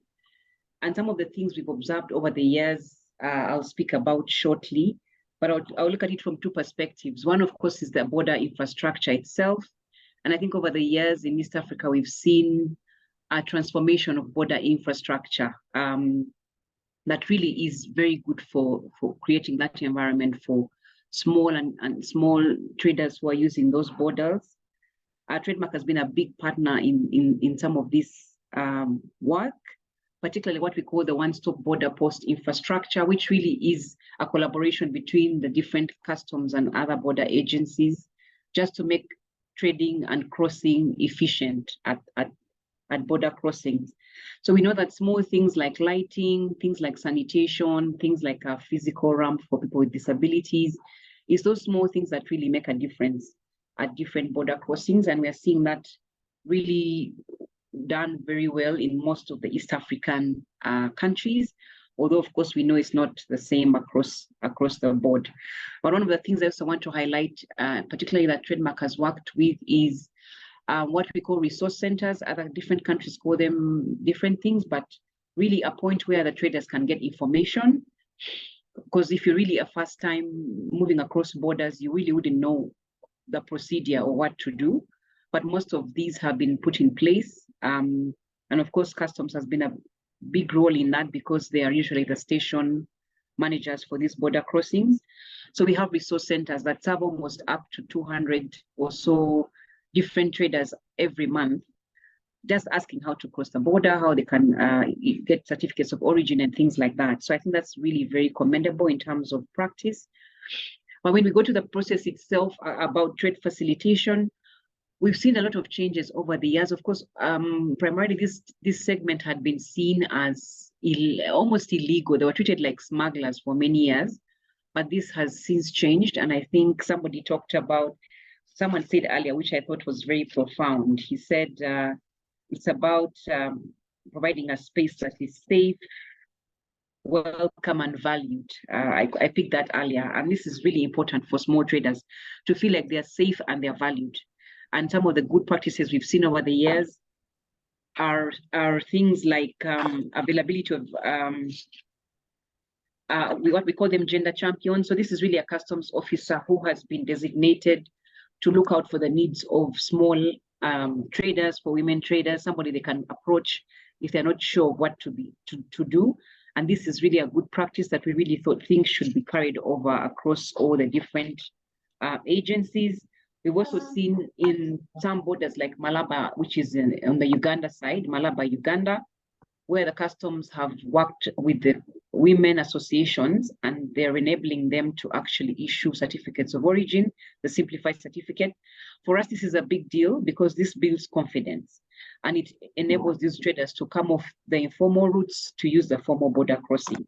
We know a lot of our borders are porous across Africa, but we really need to get people to use the border infrastructure because, of course, it's safer.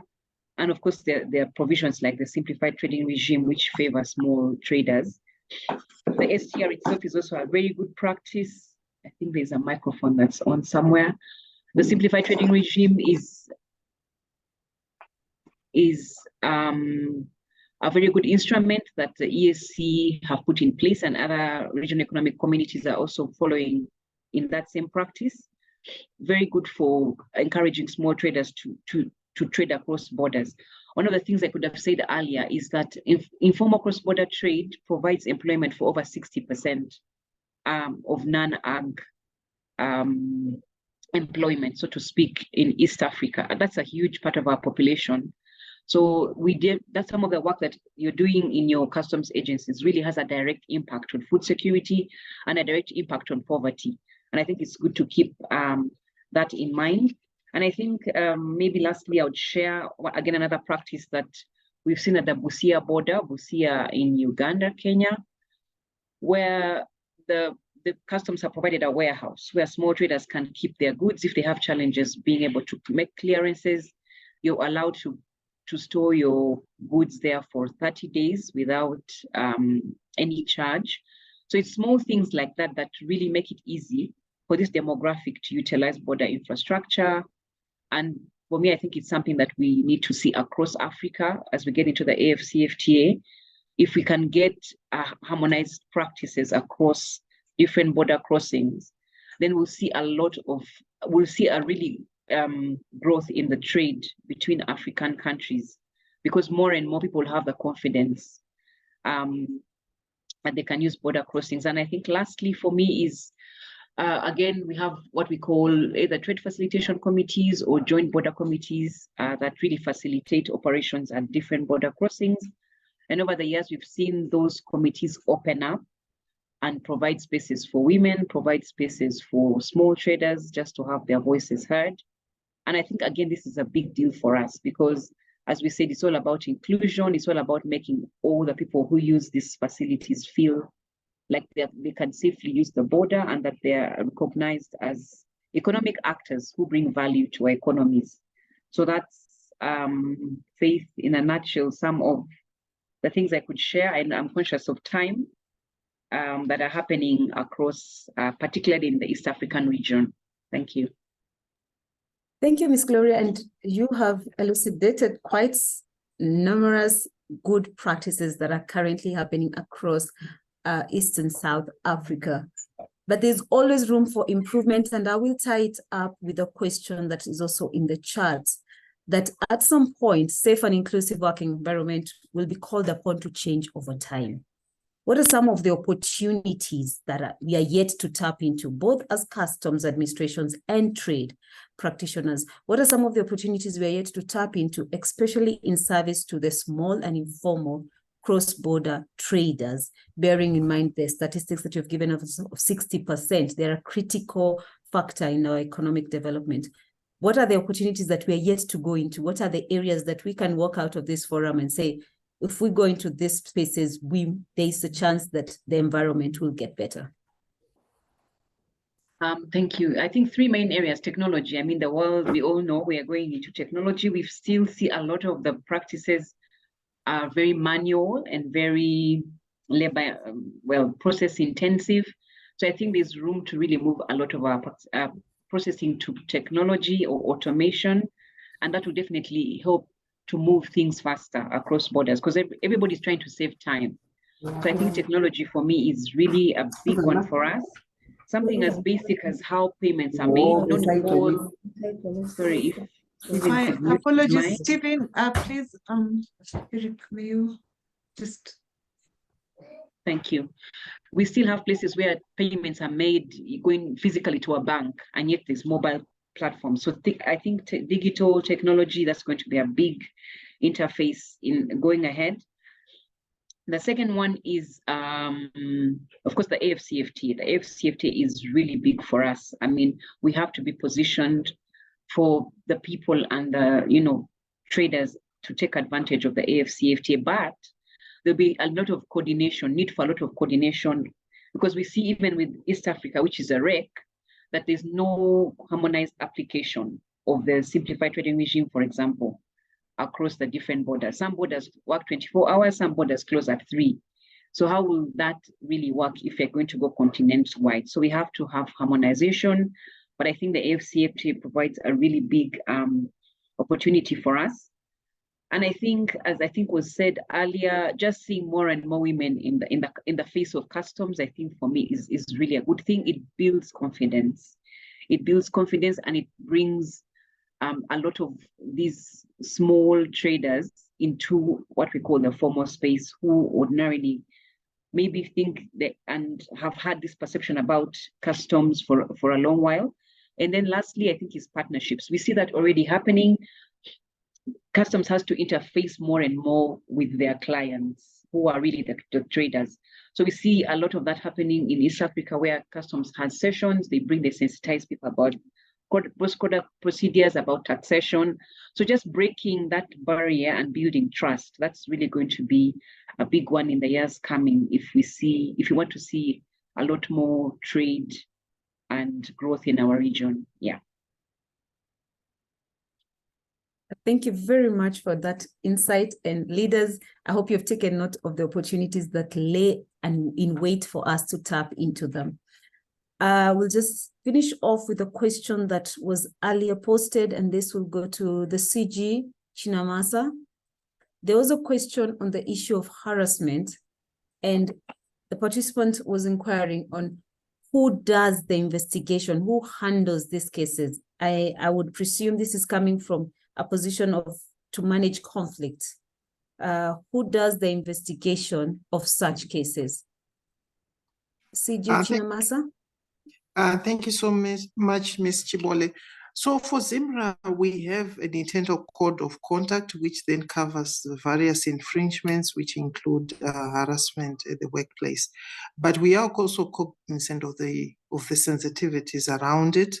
And obviously, if it is the supervisor who's infecting the harassment, obviously we then need to appoint, because the code then gives latitude to the Commissioner General to make appropriate appointments so that the case is properly heard. But what we have done is to ensure that we also allow reporting at different levels where people are also comfortable with, because with harassment issues, you also have cases where people will tell somebody or a superior that they are being harassed, but they don't want to come forth and really speak to the matter and go through a disciplinary hearing. So we are trying to encourage people to then report, and then you put in place an investigation team that is appropriate to the case, and that will address and ensure that we give assurance that these issues are being dealt with. There is another question, I think, that I've seen there, which is speaking to statistics to substantiate the initiatives that have been put in place. Probably our approach has been happy clients, happy employees who give a better client service. And I think the metrics that we're currently using is the client satisfaction index and the staff engagement index. So our target is to work around 70%, but we are still shy of the 70%. We have, I think, the latest scores of 66.7% on our client satisfaction index, which then gives us an indication that we need to do more. But these are the basic generic metrics that we're using to say, after putting all those initiatives, do we have an engaged client or staff members, and what is the impact on the quality of the service that we are offering? And then there's another question speaking to keeping in mind that harassment may not be reported by victims openly. How is the issue actually being tackled, in particular where people in supervisory positions are the perpetrators? I think I spoke to that. And then you have stated that there is provision for sanction, which is investigate all cases of violence and harassment and ensure proper conclusion and closure of cases. Can you give an example of a recent case that you have dealt with and actions taken, if any? I think I can give an example of a case where a supervisor was harassing, I think, female ladies. The ladies reported, fortunately, there was a female regional manager, and this was a middle manager that was perpetrating the infringements, and the case was investigated, leading to a dismissal of the middle manager. And I think these are the kind of outputs or outcomes that probably will promote reporting of these cases, because people know that appropriate action will be taken against perpetrators. Thank you. Thank you very much, CG Chinamasa, and also for the openness of what is going on and how you've been able to handle it. It makes a very good blueprint against the rest of us to benchmark against. And last, I will pose a question to Ms. Wiggett from the chat. The participants notes that often when conversation about safety and inclusivity is raised, it targets women. Where is the role of men? When do we espouse them to take up the concept of inclusivity? Ms. Wiggett? Thank you very much. I think with our Safer Stop initiative, you'll see that we've kind of stayed away from talking about women only, because we do believe that it is the concept of inclusiveness. And again, our speaker from Mauritius put it out so well, to say inclusivity has got a definition, and it is across not just only gender, but also cultural differences and also religious differences. So we often find we've got to work not only with certain groupings, but also across groupings to create this warm environment. And we call it the circle of trust and the circle of friendship, that you can ensure that not only the women are looked after, but very importantly, the men. I think we obviously in South Africa has got quite a gender violence, I want to call it disease that is here. And a lot of focus has been placed on including the men into that discussion and actually letting them lead the charge in terms of changing the behavior, because it can only come from both parties. Violence is not only perpetrated against women, there's also violence perpetrated against men. But we need to work across both of the groups and across all the cultural aspects and also the religious aspects to address these problems. And I think our speaker from Mauritius had his hand up. I want to give him an opportunity to comment. Please, sir, go ahead.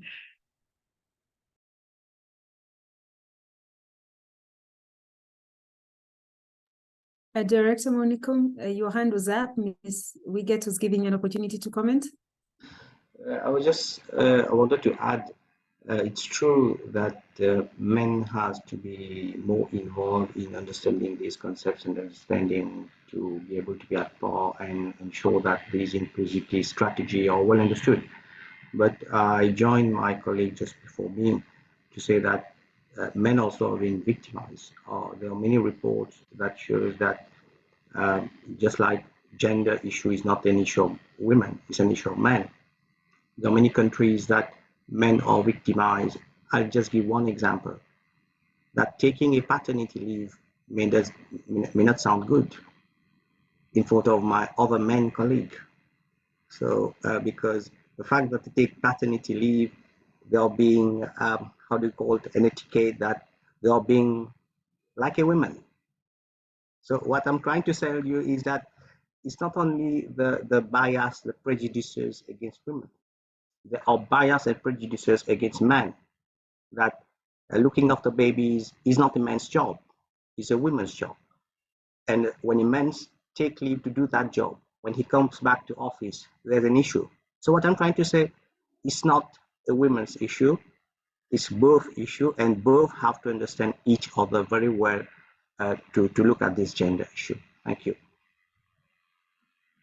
Thank you very much, Director, and much thanks to our panelists, CG Chinamasa, Ms. Gloria Tuhere, and Ms. Louise Wiggett.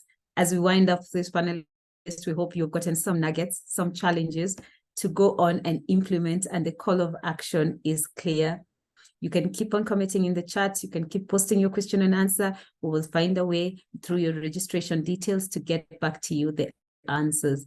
Thank you very much, CG, ESA Vice Chair and Director of ROCB, Larry Rizzo. Back to you.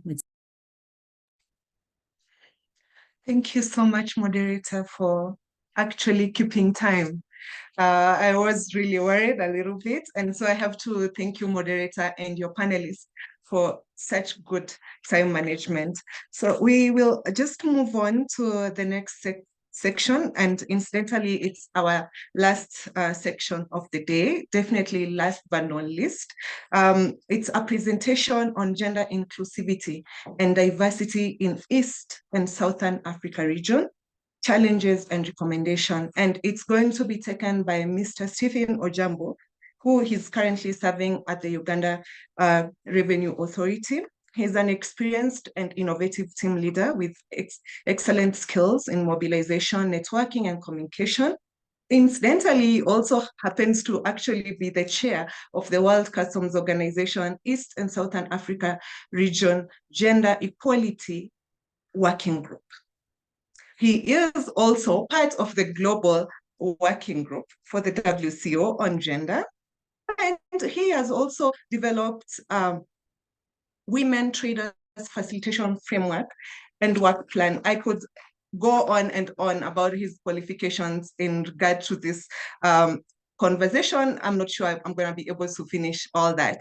He holds a bachelor's degree in arts and a master's degree in arts as well from the Makerere University. Welcome, Mr. Ojambo.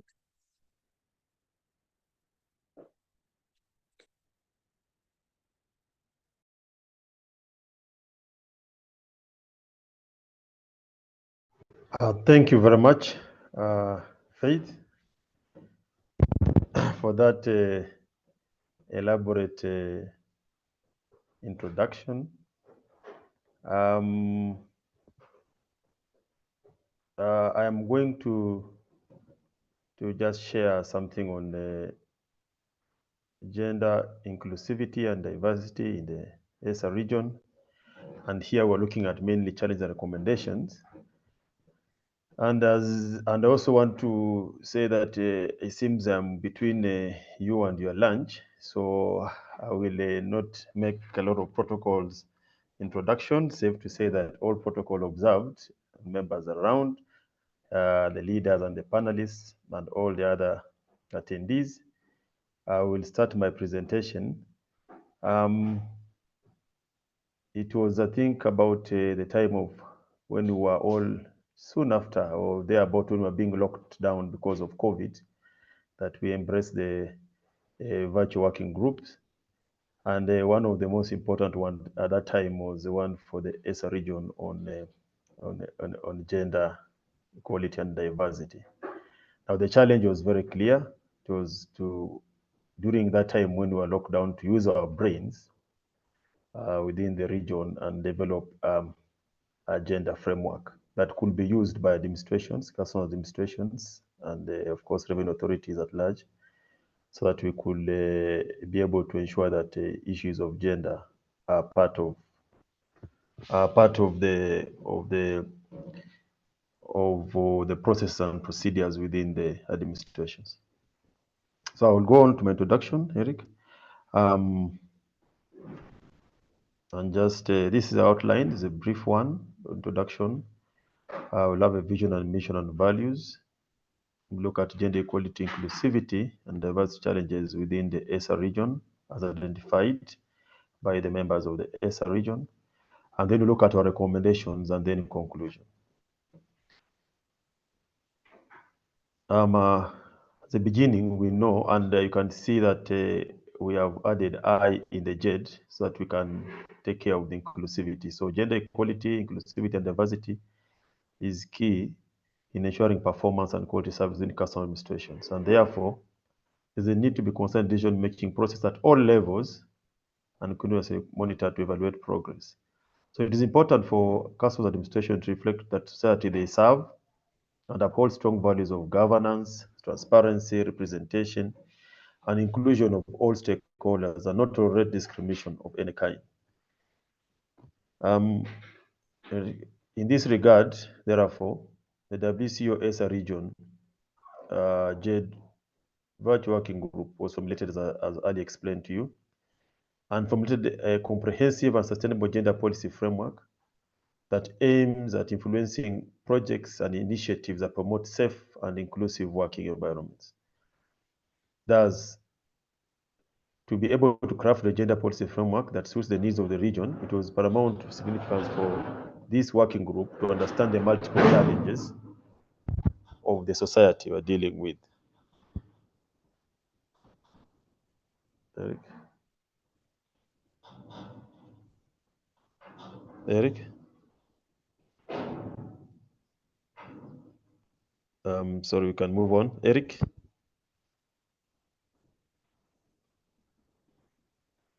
Yeah, so the generic regional gender policy framework provides guidelines which the administrations can use to develop more detailed JADE action plans. Consequently, administrations will be able to integrate the principles contained in the gender policy with their prevailing policy documents.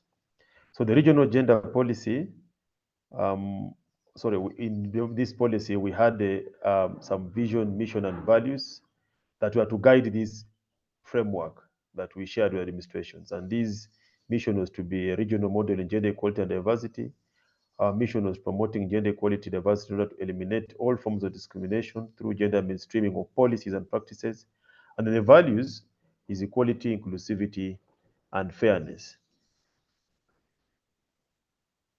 Now, what were the challenges in the ESA regions? These were the various challenges identified when we were before, and they influence this regional policy that has now been shared by the administrations. One, there was a lack of adequate leadership training to assume leadership positions. And this was mainly cutting across both genders. Then there was a little attention to gender issues in policy formulation and the legislation. So all policies formulations were done without taking consideration gender issues. There was a lack of structured forums to recognize and address inequalities. Then there was a lack of critical women mass in executive positions.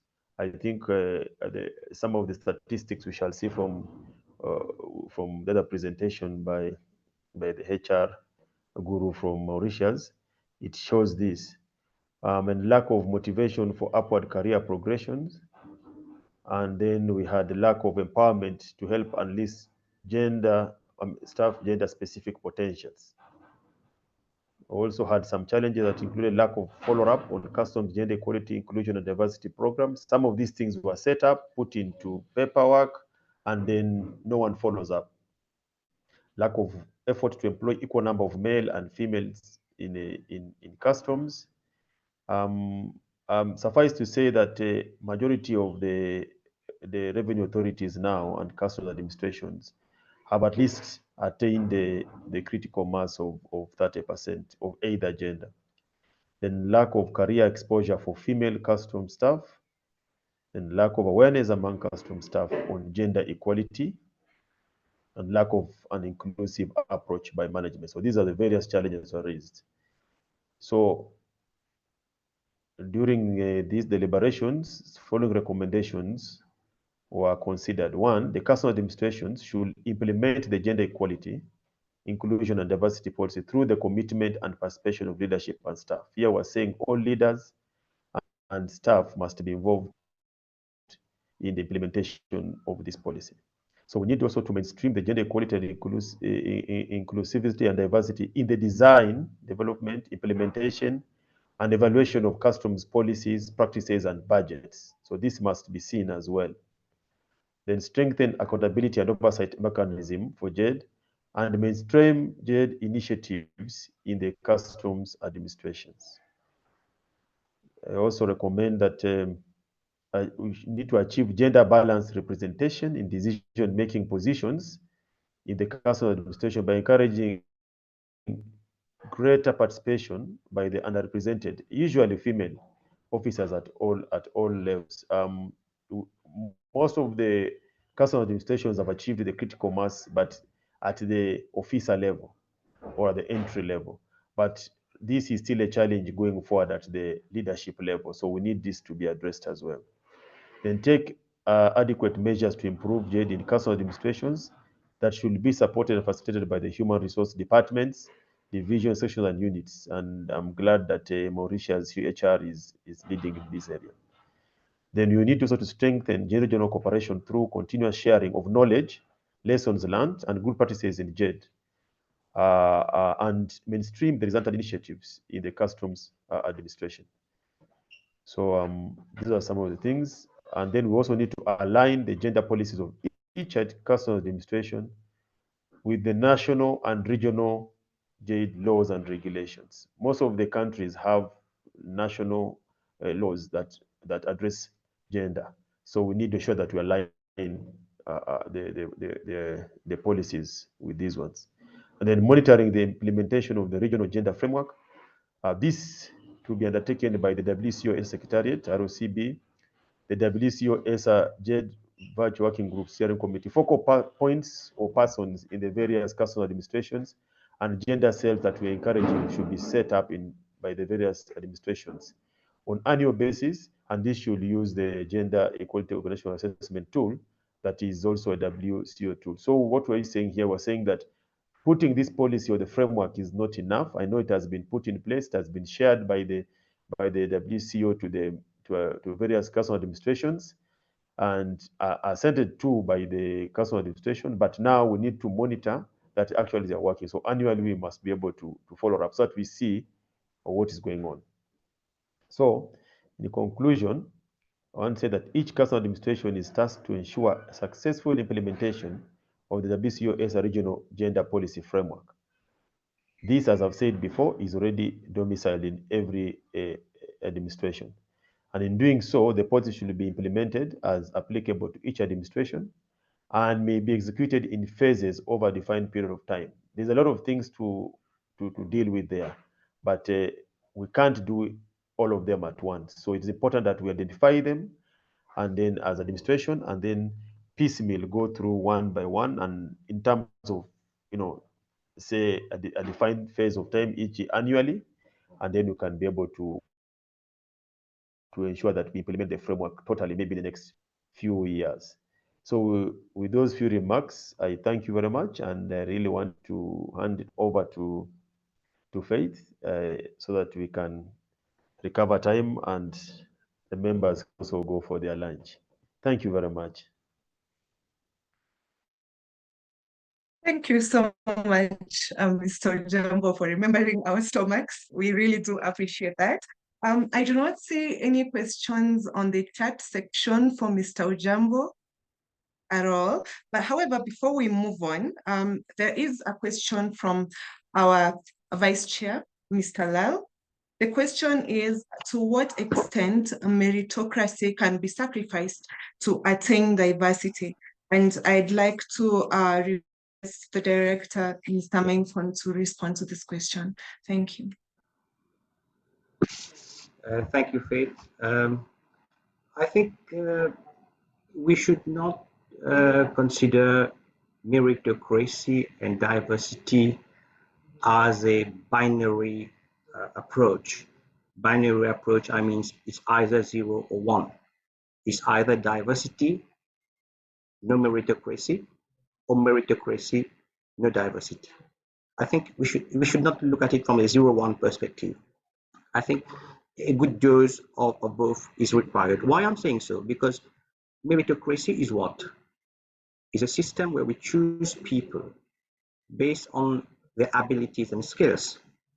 And the fact that we say we choose people based on their skills and abilities, especially the word skills, make the concept of merit itself a biased and subjective concept. Because what is merit is abilities, skills. Now, what is merit for someone need not be merit for someone else.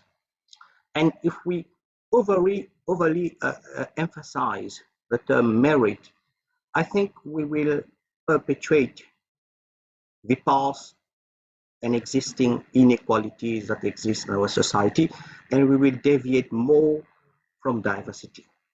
And because there are past inequalities which has come for women, what the women is facing today, it's not today, it's from history. what in USA we call the BIPOC, the Black American, as we say, what they're facing today, even in South Africa, it's not today, it's from history. So the fact that we define merit on our own criteria, we will perpetuate these past historic inequalities today and in the future. I think a good dose of both is important. I think it's important that we give equal chance for the disadvantaged group, promoting diversity for them, while at the same time, without sacrificing merit. And a good balance is required. And I think I give one example: you do a targeted recruitment, targeted training. So by being targeted in our approach, we can at the same time address diversity and at the same time promote meritocracy. Thank you. Thank you so much, Director, for that very elaborate response to the Vice Chair's question. And as we come towards the end of this engagement, I'd like to introduce our Director, who's not new to all of us, Mr. Larry Liza, to give some remarks before the closing. Thank you. Thank you, Faith, and good morning, good afternoon from wherever you are across the world. I'm only here to introduce my boss. Coming next, Mr. Vivekanand Ramburun from Mauritius. You will be seeing him a lot on the seat of the Vice Chair as Mauritius, many times representing Mr. Sudamo Lal. I'd like to start by thanking everyone who managed to join us, but also to apologize for the many more. We have seen a number of technical difficulties today that about 100 people for one reason or another were not able to join us. The good news is we have recorded these and we will be posting it on the various channels and also sharing the different presentations and the videos that have been made. I deeply want to thank Mr. Sudamo Lal, the Vice Chair, Mr. Vivek, and the entire team that you have, Mr. Lal, in Mauritius for your leadership, this being the third month or so since you took the reins of the Vice Chair position. And also special appreciation to the immediate former Vice Chair, Regina Chinamasa, who was largely represented by Mr. Batsirai Chazingwa, who is also in this meeting, and the many of the commissioners and commissioner generals who are here, leaders from public and private sector, and our other development partners. A lot of appreciation to you. Zimbabwe, for those who do not know, have their general elections today, and Mrs. Chinamasa was gracious enough to accept to be here, to rush vote and to be here. And so we acknowledge and appreciate everybody. From what we hear is that everything so far has been smooth. The process was taking less than 10 minutes, and that is really, really heartwarming. Much appreciation as well to Trademark Africa. Thank you so much for being here. Our love, appreciation, and regards to your leadership and the entire team. Our girl, Louise Widget, we always treasure you as the epitome of cooperation, collaboration, and love, and we truly, truly appreciate you. Thank you to Chibole and the leadership of Kenya Revenue Authority. Yesterday, the Kenya Revenue Authority announced the appointment of a new Commissioner General. So we send regards to KRA, our hosts. We hope that in time we will meet the new Commissioner General.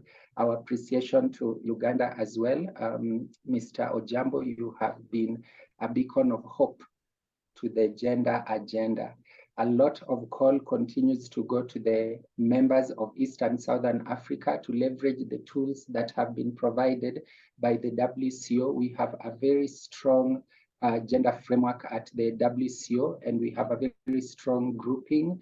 And we thank you so much, Secretary General Kunio Mikuria. We always treasure you. We always boast in East and Southern Africa that this is your favorite region. You have 24 countries here to add to the other nationalities that you have, and we truly, truly treasure and love you. I'd like you all to have an opportunity to meet Mr. Vivekanand Ramburun, who many of you know. He has been the Director General of MRA, the Commissioner for Customs, or Director for Customs since 2016. And prior to that, he worked as a section head for 11 years. He started working a year before I was born. So you can imagine. And yet he's a friend, he's a brother, and he's someone I can call on to. His vast experience in consulting, capacity building across Europe, Asia, Africa, with international organization goes beyond our imagination, and is also a certified public accountant. So I welcome you, my boss, to say hello to the team, give you appreciation before we wind up. I also want to thank Faith and the team at the ROCB for organizing this. We have managed time and we are finishing at least 30 minutes before time. You know that warms my heart. Thank you all. And I now invite Mr. Vivekanand to talk to you. Thank you, Larry. Thank you, Larry. Thank you. So Dr. Kunyo Mikuria, Secretary General, WCO, Mr. Damular, DG, Motor Revenue Authority and Vice Chair of the ESA, members of the ESA Management Committee, Commissioners General, Director General, Commissioners present, so Larry Liza, Director WCO, ESA, ROCB, Faith, representative of our development partners, members of the private sector, leaders in customs, representative and participants from our customs administration of the region, panelists, moderators, staff of ROCB. Good afternoon. Here it is about 14 past 30 minutes. So good day to all, and that was a very fruitful meeting, in fact. So we are like always custom officers, you know, a lot of hard facts, revenue collection, you know, at the end of the financial year. And maybe those are things that the soft aspect of perhaps managing people is more as my friend Manikam said, should be handled with care, because this is our asset. I remember, you know, when I was a young student and somebody was talking about how the challenges that HR people face is that he took a glass of water and he poured it on the carpet. And they said, and asked, did you see what happened? So, okay, the carpet absorbs the water. So many people are in that room and said, if I were to pour it on one of those guys who was sitting there, what would be the reaction? Because we know that when we talk about people, it could be any reaction. The guy could take another one, a glass of water and put on another one. Or he could give him a blow.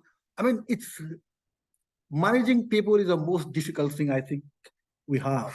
But of course, our international WCO and UN, they have published some guidelines, some instrument that we will have to domesticate, put in place. And I know that all our revenue authorities, especially revenue authorities, they do have a specialized managers, directors who are looking after this one. And of course, we need to come to terms with the fact that not everybody has got the same behavior when faced with situation. We face so many situations in customs, in MRA, in revenue authorities, that every day we have a new situation. So yes, I agreed with all the panelists and presenters that we need to have a sort of a different approach. I like the answer to what Mr. Monikum said about meritocracy and diversity, the balance. So at some point in time, we need to have discrimination. We need to discriminate if you want to bring about meritocracy, diversity, inclusiveness. So I think at the top, we need to have this sort of, you know, talent to discriminate and to see that everything falls in place, that we have a organization that is gender inclusive, and we have equity everywhere. So with this, Larry, are you going to close it? I see Mr. Lal come back.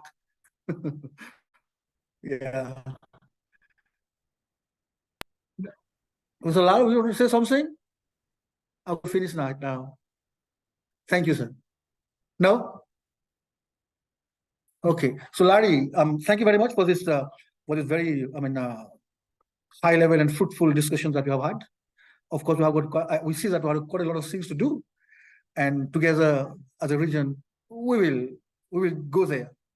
Thank you very much, everybody. And Larry, up to you now. Over to you.